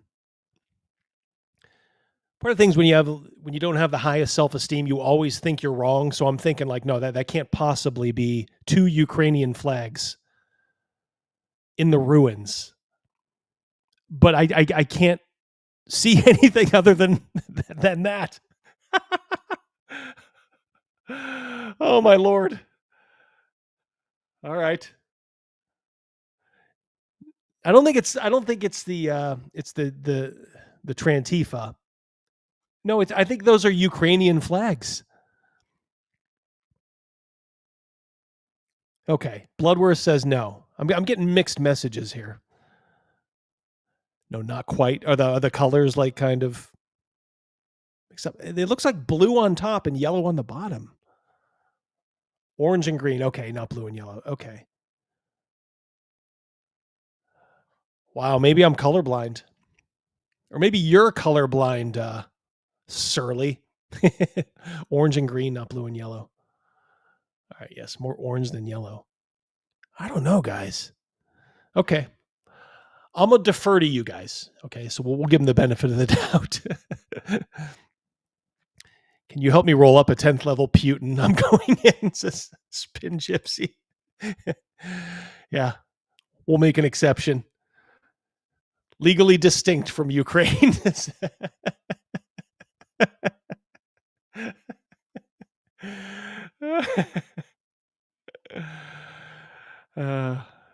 Of course you don't see color, Surly. That's why you're pure according to these guys. Yep. Colorblind. We all have to be colorblind. Okay. All right. Maybe Ukrainian flags, maybe not. But what you can't get away from is just the disjointed, like, oh, look, there's a whimsical, like, 2-story, fantasy Tudor house right behind, in the midground. We have the whimsical Axebeak / ostrich pulling the carriage. Oh, so funny, so droll. Haha, what? Little bit of a village there on the far shore. And then behind, it just looks like, is that like ruins or, whatever? I don't know. This looks so AI to me. I don't usually throw that accusation around. This looks so AI to me that I almost would have to say, can you show me your work, artist? Just show me a work in process just to allay my fears a little bit. Wow. Whatever it is, AI, not AI, it's not very inspiring. Or I should say, people fought and actually killed or removed the gods, so they've been without. I guess they're just going for the full Monty here. We got hobbit villages, we got mountains, we got like desert. It's so soulless, It's like let's take all the images, that you might see in like a Conan story, walking into some city that's been, deserted for a millennia. Not a soul, not a human soul has been there for that long, and you're walking in alone. But this just feels so empty. And I don't know exactly what kind of animal that is. Right there, there's this odd break in the right foreleg. Almost like you're seeing like the metal rod that's propping it up. And I'm not quite sure I understand that choice, because it makes it look like it's wearing like an old work boot. Like something you'd see from somebody who's trying to illustrate like a Charles Dickens story. What am I missing here, guys? As always, I will lean on you. Is it a two-headed anteater? All right, I'm going in. I'm going to be going in like Mousecock was. I got to get real close to this. Hold on. Yeah, I guess there is. It is like a double-headed something.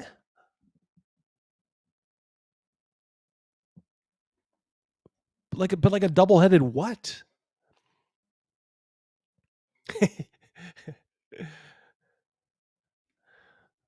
Oh, you don't think so, Ryan? Come on.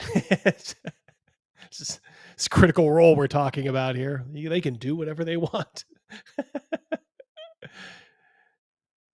Spin 60-year-old Ukrainian soldier back from the front. Yep.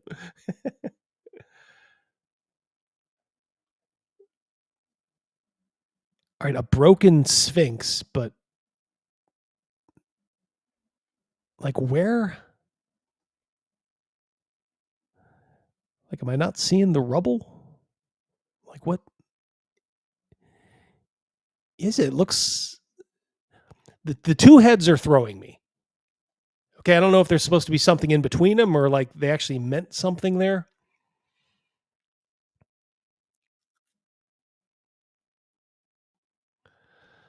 Ancients had concrete. Yes, of course. Could also be a cargo cult world where the distant past had tech. Yeah. Fair enough. I'll just say though, visually, there's better ways to represent that than that little piece of rebar sticking through the right foreleg. That doesn't do anything for me. Nothing. I don't think any of this stuff is inspiring. You know, the general concept of a deserted city is always intriguing, especially if if you have read the classics. You know, like Lieber and Howard. That's always going to grab you a little bit. But with these guys like Brennan Lee Mulligan, there'd be like a parade or something coming through. Just after this image here, you'd see like a mummers parade or something. Oh, see, it's so ironic. You guys didn't expect that, did you? There's a parade here. Gods for decades. It does sound like a really cool campaign premise, but changing all of that, they still wanted to stick with Dungeons and Dragons. And actually, here's another thing. There's still a bunch of nerdy-ass voice actors playing D&D. Are all these people voice actors? Like, is Brennan Lee Mulligan, is Abria Iyengar a voice actor? I don't really think so. So no, man, like your slogan doesn't really apply anymore. I don't know. I think I'm just kind of upset because I wanted them to play Daggerheart. This is Bob's copium here. I really wanted them to play Daggerheart. I really, really did. But they're not. So you have to ask yourself, Bob, why aren't they? Look in the mirror. Be a big boy. Put your big boy pants on. Look in the mirror. And ask yourself, why aren't they playing this turkey? I go back to this idea that, like, you made this game and like you have the pedestal. Like you are the pedestal, guys. And then you're not putting your own game on that pedestal. Yeah. Yeah, something I predicted. What if they don't do their own game? What would that say about Daggerheart? To you, like you're bamboozled by this, Bob. Creates some very uncomfortable truths, doesn't it? That the game is shit. And you've been sucking up to them for nothing. He's not in their sphere, is he? He hasn't made it up that far up the chain, has he? I don't think Bob is in with like the Critical Role people.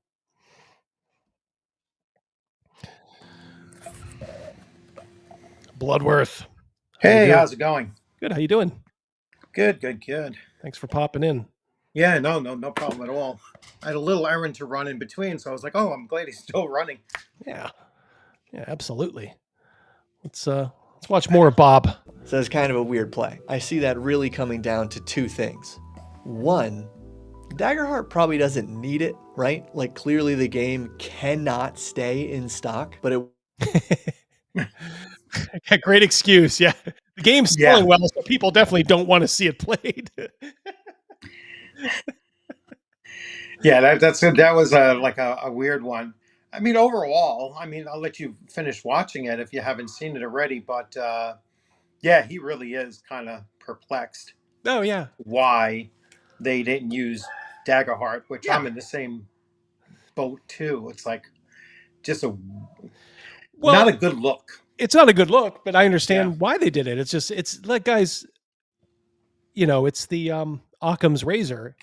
If there's two competing theories, take the simpler one. And the simpler one is they didn't think this would entertain people and keep people to keep coming back. They were afraid of their own game, how their own game would look to people. To me, that says everything you need to know. Yeah, but you know what? They've never been about strictly following any kind of rules. It's like, you know what I'm saying? It's like they could basically do their shtick with any role-playing game. Yeah.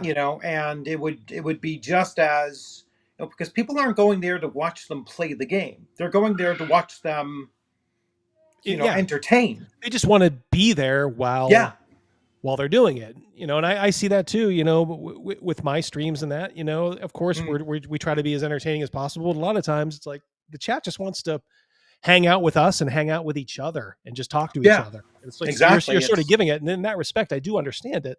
That's why I said I can't fault the final product, other than the final product is not actually role playing, but I'm not saying it's not entertaining to people.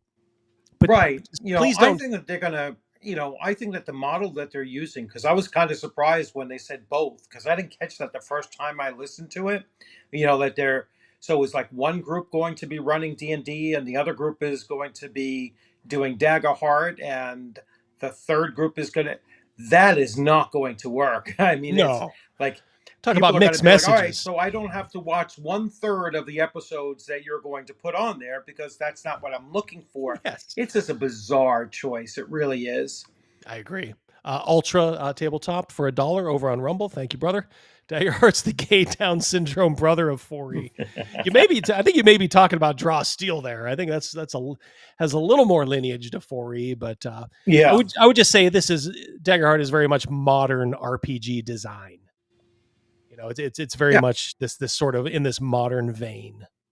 All right, let's go on. It would have been nice. And then 2, I think it might really just come down to the fact that all these players are probably most familiar with D&D 5e. I think that just got me too.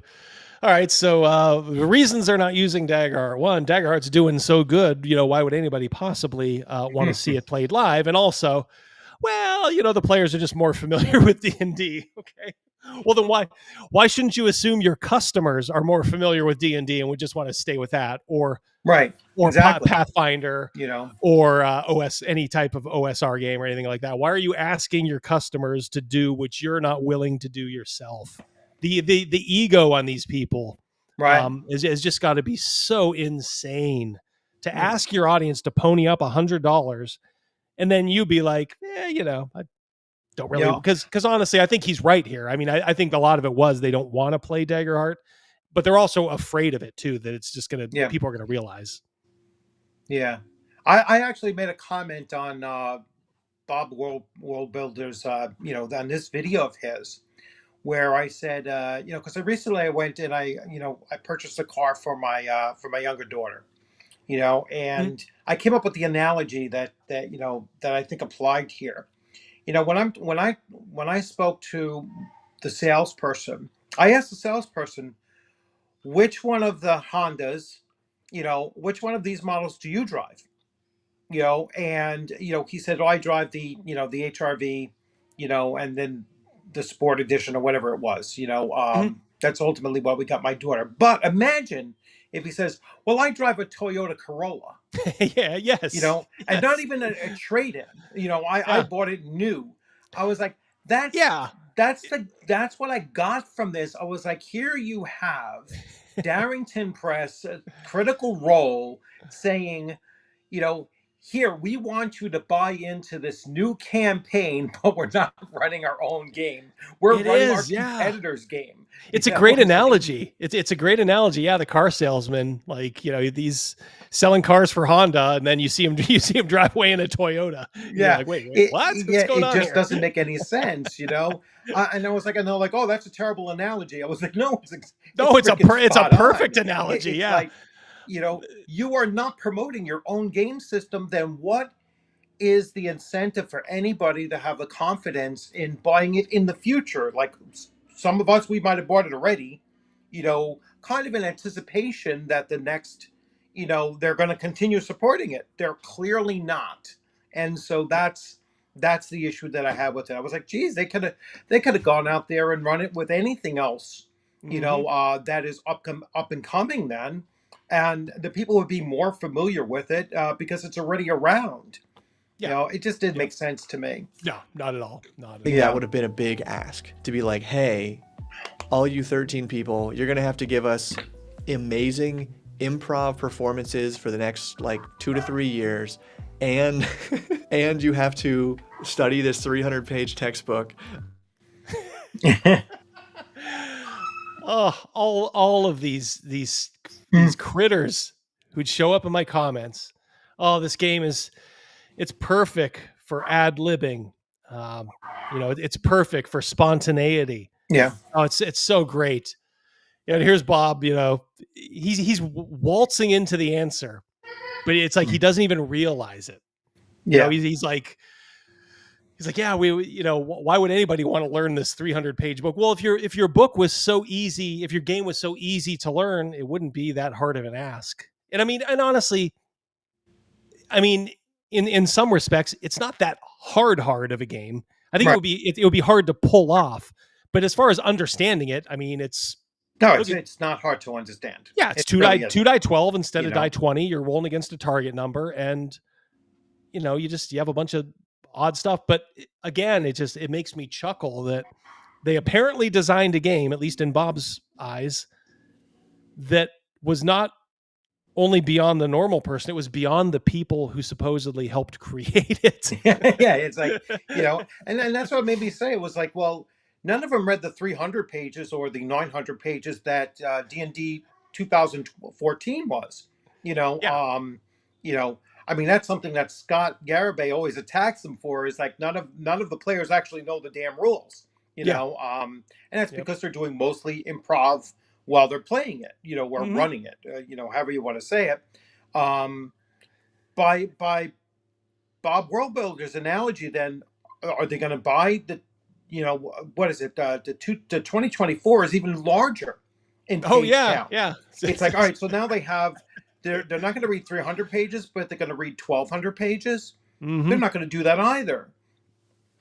Yeah, they're just voice actors, and like I said, it's all, they just want all the soft rules light shit, which is fine. I understand it, but again, how hypocritical can you be?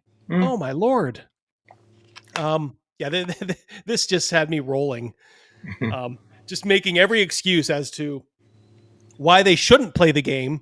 But he's not aware enough to be like, okay, well, these excuses, why don't they carry over into why customers shouldn't buy the game? Right. Spin over on Rumble 4-5. Speaking of Honda Toyota blood, did you just confess you're running Steve Saunders' Neo TTRPG system? You want to No, I reviewed it. Well, I started to review it once, and he attacked me viciously. I saw that video. Like, what the fuck? I'm like, what did DN Bloodworth do to you? Yeah, I dared to start to review his game, and actually, once again, it's not the first time that he's attacked me for giving him some amount of praise, and I guess that just doesn't go over well. With him. So it's like, all right, I'm not even going to bother. I kind of understand. Like, I did watch a video where he was saying like, hey guys, I didn't have enough money to finish, like to make my book look nice. Now I would say then get money and make it look nice initially. Yeah. But I saw what he was saying. It made a weird sort of sense. Like, I'm going to push out a very crude edition to start. And then hopefully I'll generate money to where I can pretty up the game, and then I'll still give it to the people that bought it and also get new people. So I can kind of understand. I think it's a terrible business decision. I think he'd have been better served to get an extra job and just save up money and do it right the first time. He used the World of Warcraft model where the game was unplayable for the first 3 days. Until a bunch of fixes came out from like the fans and all that. Yeah, Ooh, I like that, Badger. Hypocritical role. Yeah. If I had the David Caruso drop, I would play that. On how to play this game that we wrote. It's almost like when the GM has their whole setting, like novelized, and want to just hand all that world lore to the players at the beginning of the campaign. Or likewise, the player who has the 1,000,000-page backstory expecting the GM to read it beforehand. So it was kind of a courtesy move to not force all these players to learn Daggerheart. But to force them like it's a huge ask, like it's a sacrifice. It's like you're on something that's going to get more views than like a lot of shows on cable TV these days. It's got cultural relevance. It's got popularity. It should be a pretty high honor to be asked to be on this show in this whole ecosphere. Right. So and obviously none of you have regular jobs like us. So why is it such a big ask, Bob? Like these people, this is what they do.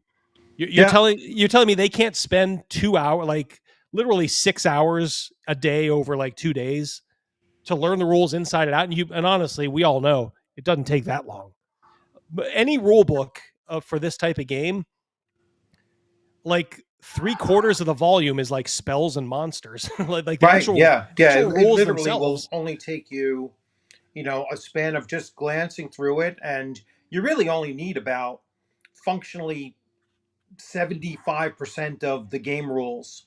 And those are just the basic game rules. And then as you're going along, as you're running a game, and you know this yourself, you're a game master and everything, it's like anything that comes up that's kind of questionable, you're going to hold that off until after the session. You're going to go back and you're going to take a look at it and say, oh, okay, all right, If it's this a is how we're quick, gonna handle this. If it's in the it's a future. quick look up, just somebody look that up real quick. How much damage for falling again, or what's the fire damage? But what Bob Worldbuilder is talking about is like, I don't know anybody who has, all right, let me read all of the world lore before I even start running this thing, especially when it's your own created world lore. No, you're going to let it develop over time as well, so that it becomes a living, breathing thing, and for somebody who is a world builder, you don't know that. Like, do you hand your players, oh, here's the 300 pages of world lore before we even start playing? No, you're going to let them discover the world as it goes. Yeah, if they're starting out like from ground zero and they're just like first level, they should not know. They should only know enough lore that like their character would know, being a dumb farmer or whatever they were beforehand. But they won't be. You know that they won't be. They won't be starting as first level. Hell no. Of course. Yeah, there is no way. They're going to be starting out at like level 9. It's like, because they can't afford to have somebody die, and that's just to me. That's if you ever wanted to know how false these are, just ask yourself that. Like, why isn't it the old, like, okay, the wizard gets hit by a arrow, first combat, first roll, wizard gets hit by an arrow and is now dead. Yeah. Start rolling up your next character, buddy. You think they can afford to do that? No. So there's already this sort of this kind of veneer of falseness around this whole thing. But it does just feel like a big missed opportunity. And that's He's like, it's kind of a missed opportunity here. No, Bob, it's a disaster. It's a disastrously missed opportunity. Missed opportunity. And the problem is, like, he is so concerned, and I wish he wouldn't be, like, just for ruffling feathers. Like, maybe he has it on his, like, he's going to get invited to be like on Critical Role someday, and who knows, maybe he will. Yeah. It's like, is it worth it? Like, when people can just sit here and mock you for like just this sort of milquetoast, like, it's kind of a missed opportunity. Say out loud what they're doing, Bob. The main cast refuses to run their own game on their own show. Right. This game that supposedly it's selling like gangbusters. Mm-hmm. Can't keep it on the shelf. We made the game because D&D is so bad these days. The business behind D&D, the whole OGL fiasco. That's the whole reason we made this game.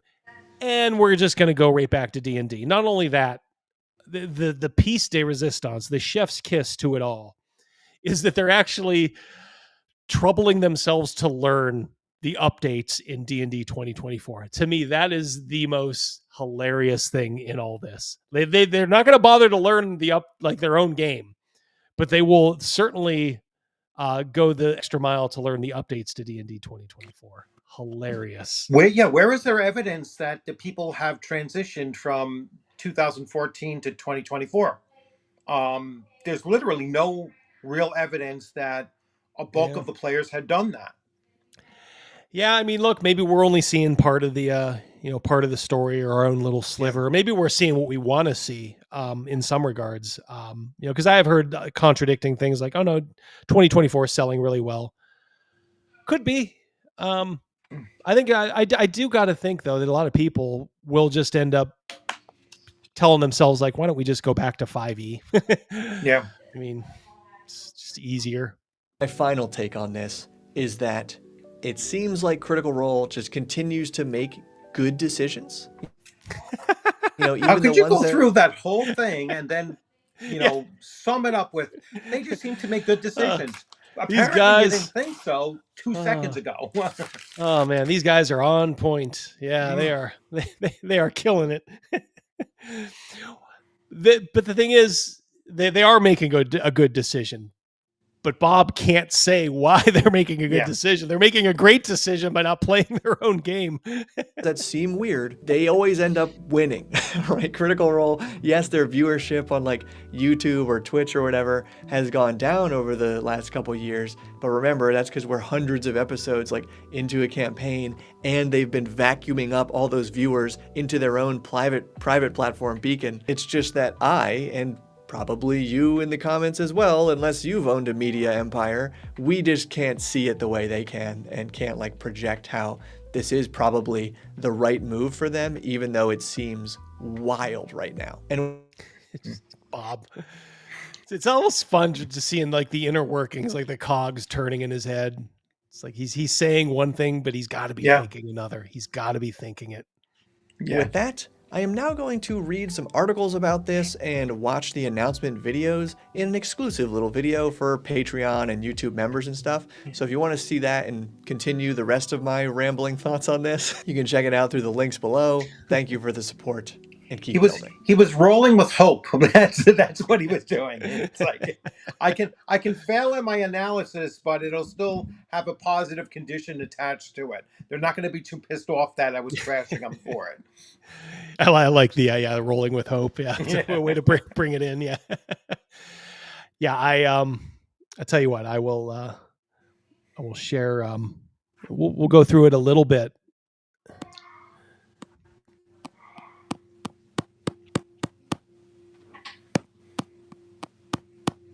Tell you what. Are you playing the drums over there, Bloodworth? No, I'm just scrolling through the chats to get caught up. Gotcha.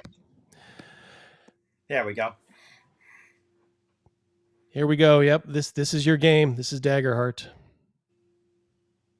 These touchstones just kill me.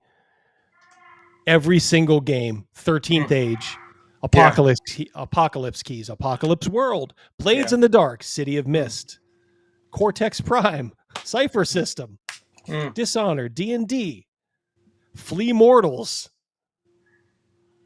Genesis, Lady Blackbird, Masks, Pathfinder, Shadowrun, The Quiet Year, Wild Sea, Slug Blaster. What is Slug Blaster? Never heard of that one. No, I haven't heard half the games that they mentioned. It's like in the film and television, The Dragon Prince, Legend of Vox Machina. Mm-hmm.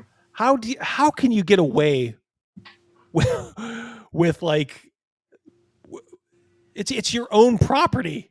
Yeah, we're inspired by our own property. I mean, did not somebody say like we got to take that out? I mean, that just wouldn't look right. That we're actually we inspire ourselves. That's how great we are. Of course, they had to put in Lord of the Rings, but that's a throw in because all right, that's the one that they have to give everybody. Right. The Witcher, Guardians of the Galaxy, the Dark Crystal. I also love how they why do you need to put in the book area Lord of the Rings by J.R. Tolkien? Why do you also have to put in Lord of the Rings in the film and television? It makes no sense. There's nothing here. You just said the Lord of the Rings franchise, and it would cover everything, that's ever been done. You couldn't have put like one true 80s fantasy, along the lines of, Conan or Sword and the Sorcerer. You couldn't get one of those. You couldn't put Krull in here. Of course they couldn't because they probably don't know about it. Yeah. Or they're being honest and being like, we don't want that shit in our game. Yeah. No, they probably don't know about it. And then it's so weird that they put in the shout out to these games, and then they're like, let's do some special appreciation for all the games we just mentioned over here. It's like, how many times do you want to tell people that you ripped off a bunch of other games? Oh my Lord. I always like that picture, but she needs blood on her. How do you have an arrow in your arm and there's no blood? Yeah, just there's not a hint of pain. Yeah, no, in there. It's like that arrow is going right through the bone in the right arm and the left arm. Yeah, that is. It's that like has Ace Ventura with the spears in his thighs, right? It's in the bone. Yeah, it's like right through the femoral artery in the right leg. I mean, not only should there be blood, there should be like arterial spray. Just like it should be a fountain of blood. Other than just the lack of just whatever you would call that, just reality to that. Other than that, I like the picture. It's actually a very nice, well proportioned and everything like that. Yeah, I mean, you can do something more with this. realism to it. But it's got everything also that I don't like. Like I don't mind the air, the kind of Boromir arrows, but we're still going.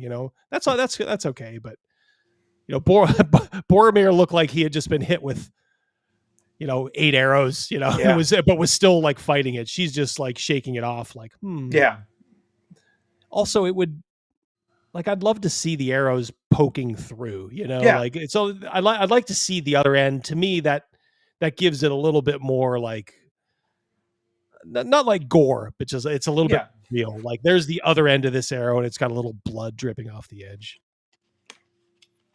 Yeah. I'm pretty sure in PG-13 you could have a little bit of blood. Yeah, absolutely.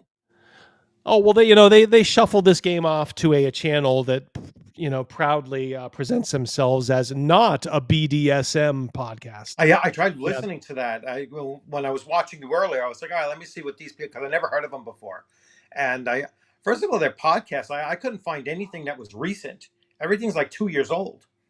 So I started listening to it. I couldn't get through 10 seconds. I don't know if I haven't. Oh no, trust me, you won't get through more than 10 seconds. It's just annoying as hell to listen to them. I'll see if maybe it'd be good fodder for like Wednesday night. Yeah. Player principles. Be a fan of your character and their journey. Spotlight your friends. Boy, this all sounds like Critical Role to me. What's the matter, guys? You don't want to be a fan of your character? You don't want to spotlight your friends? Address the characters and address the players. It's kind of important to tell them to spotlight your friends instead of spotlighting yourself, which is a lot of times what you end up with. In those kind of gaming groups, is that everyone has to be the hey, I'm the spotlight character and I want everything to revolve around me. Yeah, main character syndrome. Yeah, build the world together. Maybe that's why they can't have the players building this world. This world is like set in stone. Like this is made for mass consumption. This isn't you playing with your friends. Play to find out what happens. Hold on gently. This one always cracked me up. Hold on gently.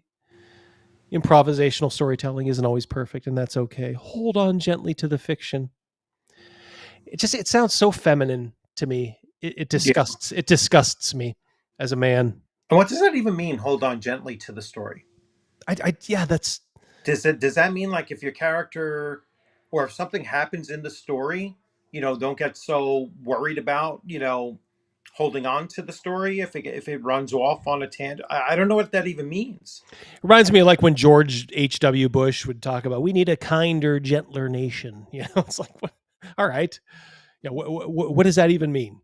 Yeah. Okay. How could I be kinder or gentler? How do I hold on gently to the fiction? What is that? Yeah. Like you said, what does that mean? Enough that you don't lose the pieces that matter, but not so tightly that the narrative has no room to breathe. Okay.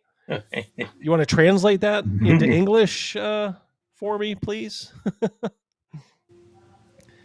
And of course, it's a table for all. You're getting this, like in this game, right up front.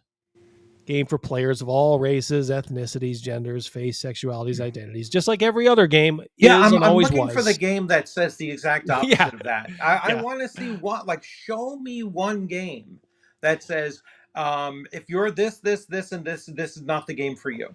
I think there was like a mock.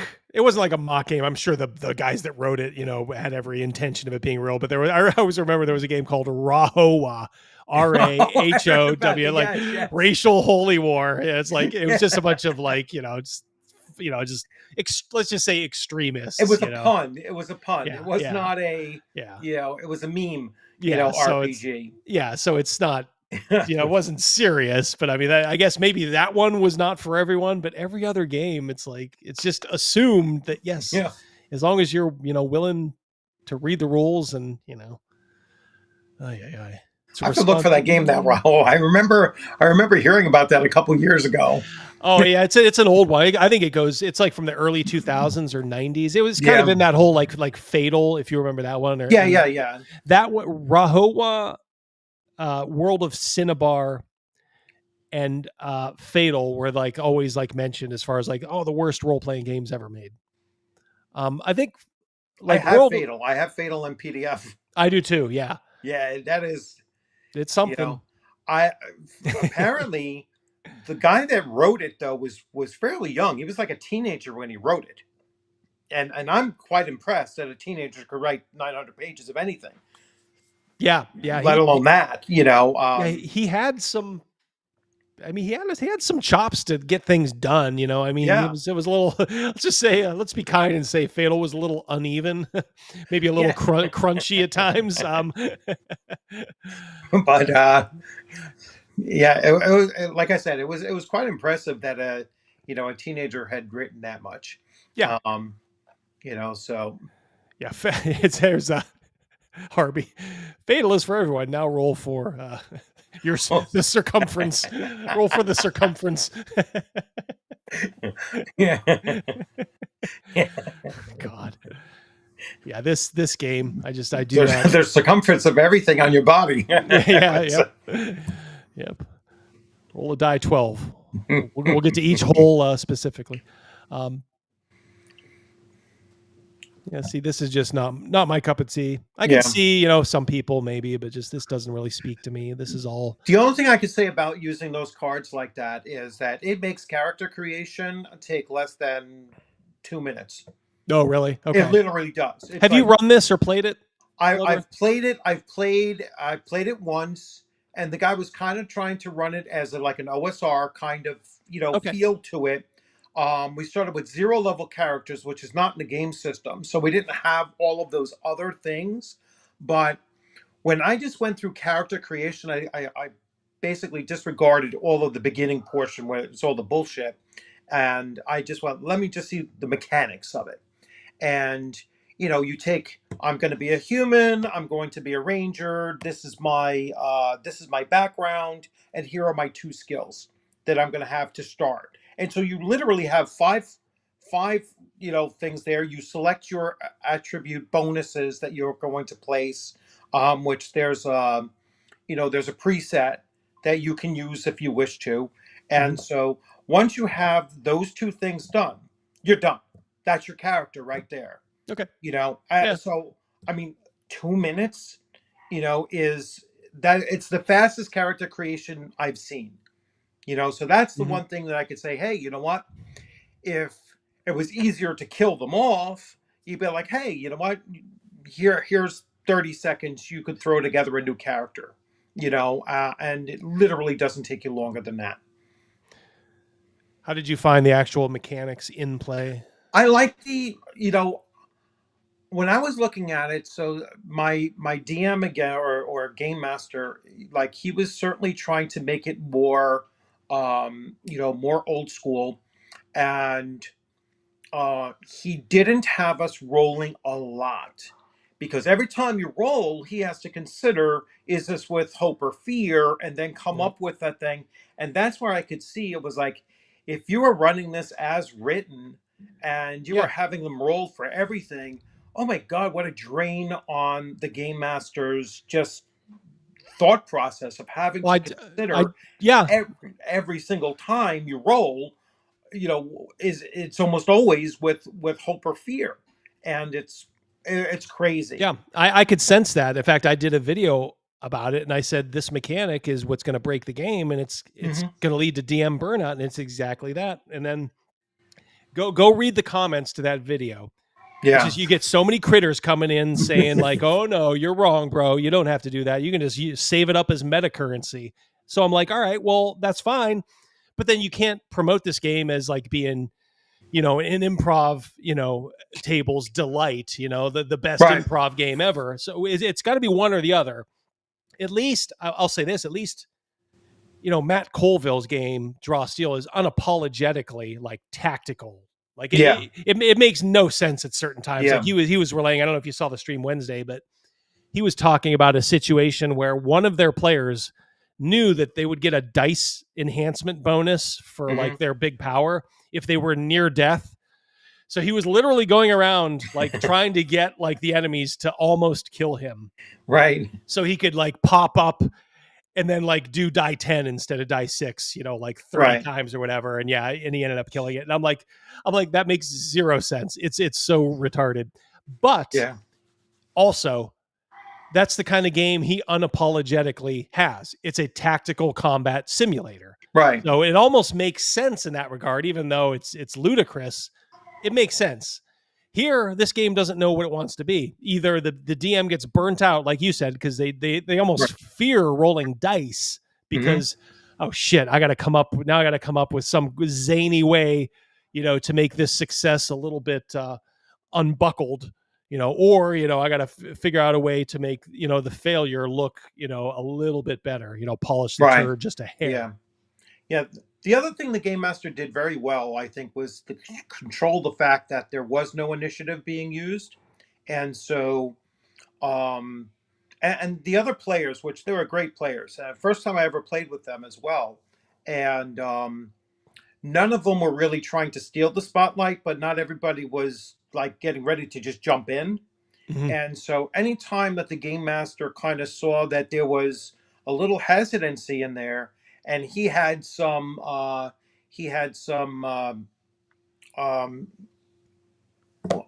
was it? It's I want to say doom. I'm so stuck to Modifius's thing. Anytime he had the the counter to do fear, he would say, I'm using fear in this. And that kind of like got everybody going, all right, well now we're delaying. And you got the sense that, so that was pretty cool. I mean, he managed it very well. Well, I think any DM, any good group, any good DM can take any game and by cutting things out, going around the edges, taking the best parts, they can make any game good. So it's just a matter of, can you do it like baseline? Is this going to be the case with everybody? Is that going to work in your home game? Because again, this was an online game, which has a slightly different dynamic to it. He ran that same game at convention. He was running it at CNY Con. That's how I met him. Okay. He was at the table right next to mine. So that's how I met him, and I was like, wow, let me know how it goes and everything. And then, I had him on my channel. He talked about it and we went back and forth a little bit. And now I played in his game once. Unfortunately, I couldn't play in last night. That's where I was supposed to be last night. But yeah, I mean, he's doing what needs to be done to trim it down. That's why he went with 0 level characters instead of, because he didn't want to introduce everyone to the full game. Makes sense. He wants to walk us into it. So that's what you do in convention. I mean, you run convention games as well. For sure. Some of the systems out there, they just don't translate well to convention play. They're great game systems, but who runs DCC as written? Or Weird Frontiers, or where you have the decks of cards and this and that, and tokens and all other kinds of Nobody runs the games like that. They trim every game system down. It's for why that kind of gameplay. it's why a game like Shadow Dark is a good convention game. That's a great convention. That you don't have to trim down because it's such a simple game. Yeah, and but all the other ones, yeah. I mean, honestly, any old school D&D, as long as the group that you're playing with knows what you're getting into, it's been built into the DNA so long. I think all they need is like a little reminder, like, hey guys, remember if I call for a ability check roll, remember you want lower. You're rolling against your actual attribute. You just need a couple reminders like that. But yeah, like this game, if you were to run it, if you had an inexperienced DM running this game at a convention, I think you would have a terrible time. It would be very, very hard to do. Yeah, and I think honestly too, like I don't know if Draw Steel would be a good convention game, but I will say I do know what you mean, Patty. I mean, I'm never gonna try it. Well, they always say never, but I probably will not try Draw Steel. But having gotten the book and just kind of reading through it, I get it. I know Matt Colville loves 4th edition, and for a time we liked 4th edition too. It worked. Then things got a little preposterous, but I do understand the lore of that. It's not traditional D&D. It's more just high fantasy, like combat. And if that's what you're in for, that's fine. My whole thing is just get 4th edition books. I mean, you can probably get them on the cheap at this point. But I got all 3 books for $40 about 2 years ago. Yeah, there you go. I kept mine and the slipcase. I was gonna say I have the slipcase too. The slipcase for like $40. Yeah, and you can have some fun with that system. At low levels. Doing the whole skill, the power thing. I think we didn't have cards, but we made our own. For 4E, like we would cut out. Back then you'd print things off and cut them out, and then like everybody would have their own. Essentially like their own card showing, what power they could do and all that. It's not quite D&D, and I don't think we quite understood that at the time. But in the same respect, it doesn't mean that it wasn't fun at times. It certainly was. So I'm sure I can see why some folks do like Draw Steel. So I'm always probably going to be a little less hard on Draw Steel than I am on this game. But yeah, I don't know. This always bothered me too. Just maybe I'm seeing shadows around everything. just no bros, no white dudes here. This is white boy summer. Bloodworth. Where are all the white boys? Here's one over here. There's one. Yeah, there's one. There's one. Yeah, 1 out of like 16. Like even the Slayer's like a chick. It's like, come on. I mean, are we really doing this? I mean, is this what, when you open this book, are you inspired as let's just say a traditional role player over the age of like 40? Like I would be like, this looks like all furries and chicks. Yeah. No bueno. No bueno. All right. Well, I am probably going to wrap it up, so I am going to bid adieu to you, Mr. Blow. Thank you for popping in. Thank you very much. Yeah, yes, it was good to talk to you again. Live, in the afternoon. So yeah, the DD afternoons or DD and daylight. You don't get it very often, but right. when I do, I go in hard. Yeah. I assume you are going to CNY next year? Oh, absolutely. Yeah. That's without question. And then I'm going to do VentureCon virtual. In January, I was like, Venture just put out that thing. VentureCon, I didn't even realize this. It's news to me. No, he just announced it like yesterday. He was like, hey, I'm planning, yesterday, the day before, he's planning a virtual VentureCon, in January. I think That's January 6th through 9th or something like that. I was like, awesome. I'll definitely be there for that. But I'm going to ShireCon in September. So that's just about 5 weeks away. 5 weeks away. Where's that at? That's in New Canaan, Connecticut. So it's just still kind of in your neck of the woods. Oh yeah. It's like 55 minutes from me, so it's very, very close. So yeah, I have a couple conventions that I'm going first time ones. another one over in Connecticut, another part of Connecticut that's not too far.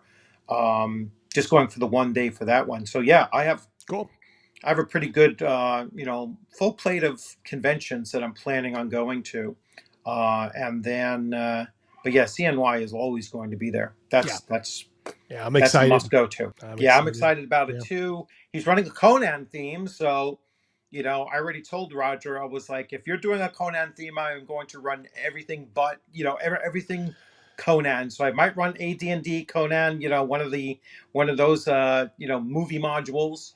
I'm certainly going to run Modifius 2D20. So I'll definitely run that there, and I might run a third game and see. I told him too, like he should have a movie. He is going to do a movie. Yeah, he said that's going to be Friday night, I believe. Yeah, to his credit, he's like, yeah, I was already thinking of that. I'm like, cool. Yeah. I'm like, let's do like a double feature. We'll play like Conan and like some other 80s. Yeah, and then we'll have to come up with something that we'll be drinking that is Conan-esque for that same night, right?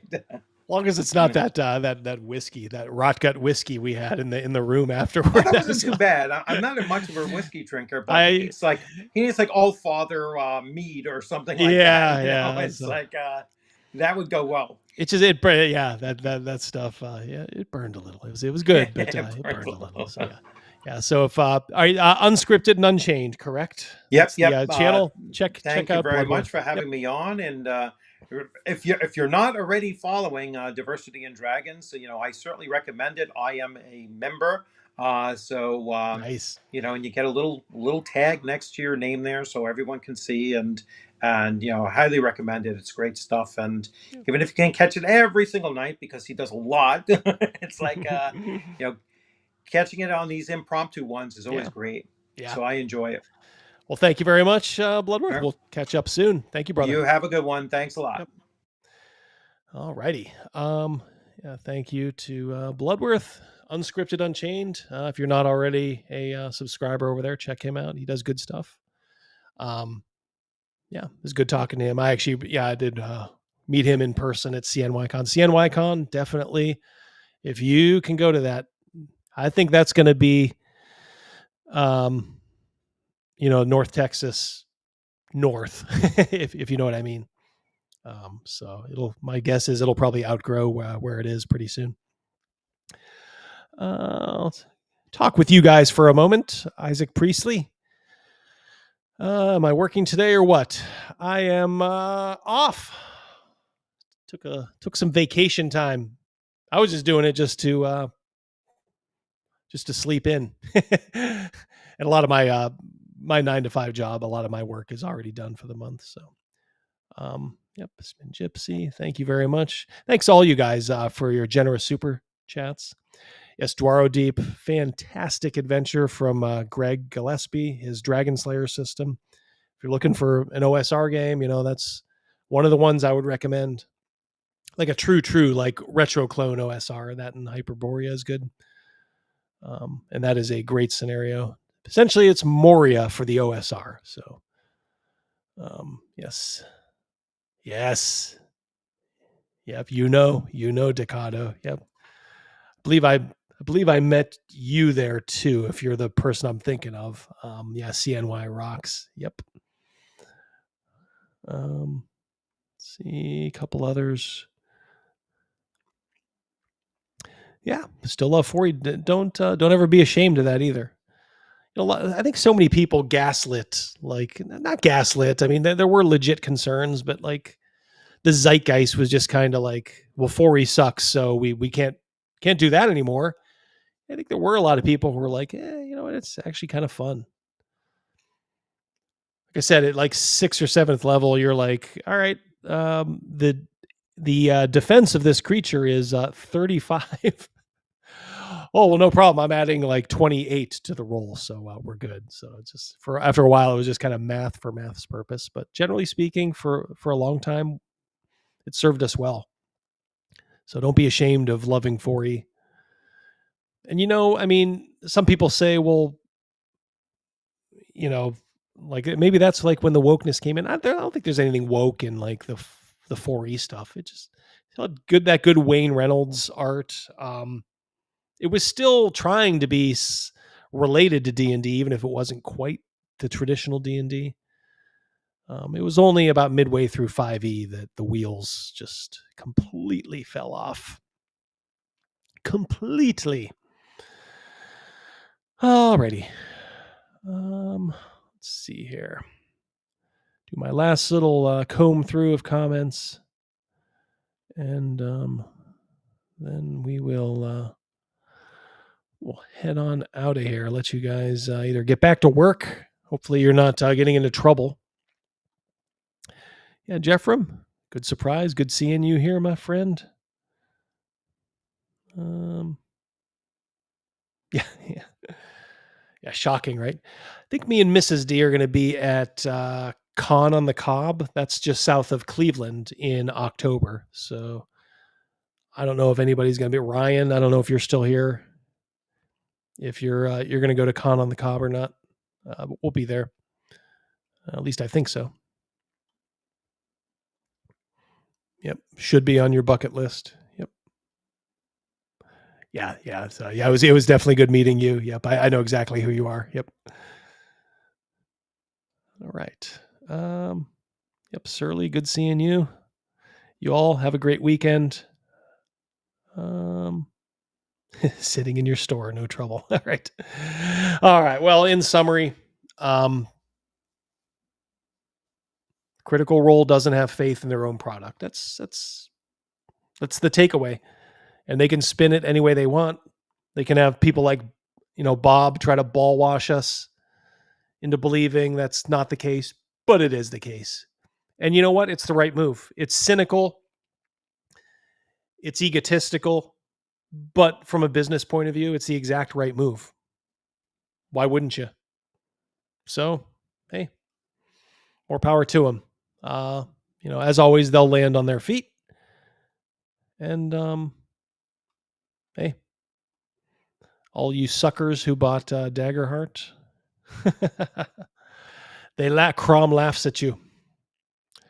Crom laughs at you. All right, guys. I'm out of here. I'll send you out with some Holy Diver. Let's do that. And we'll catch up soon.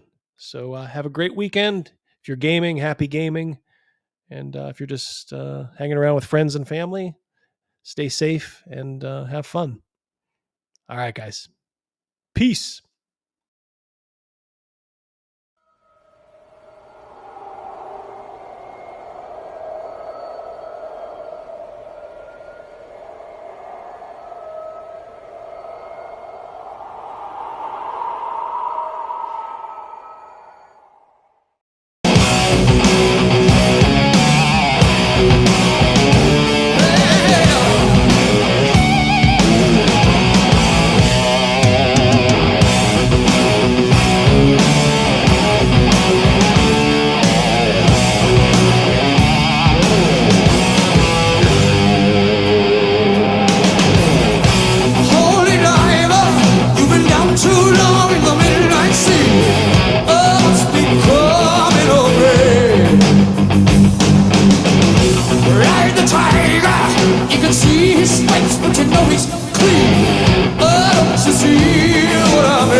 Till you see the light.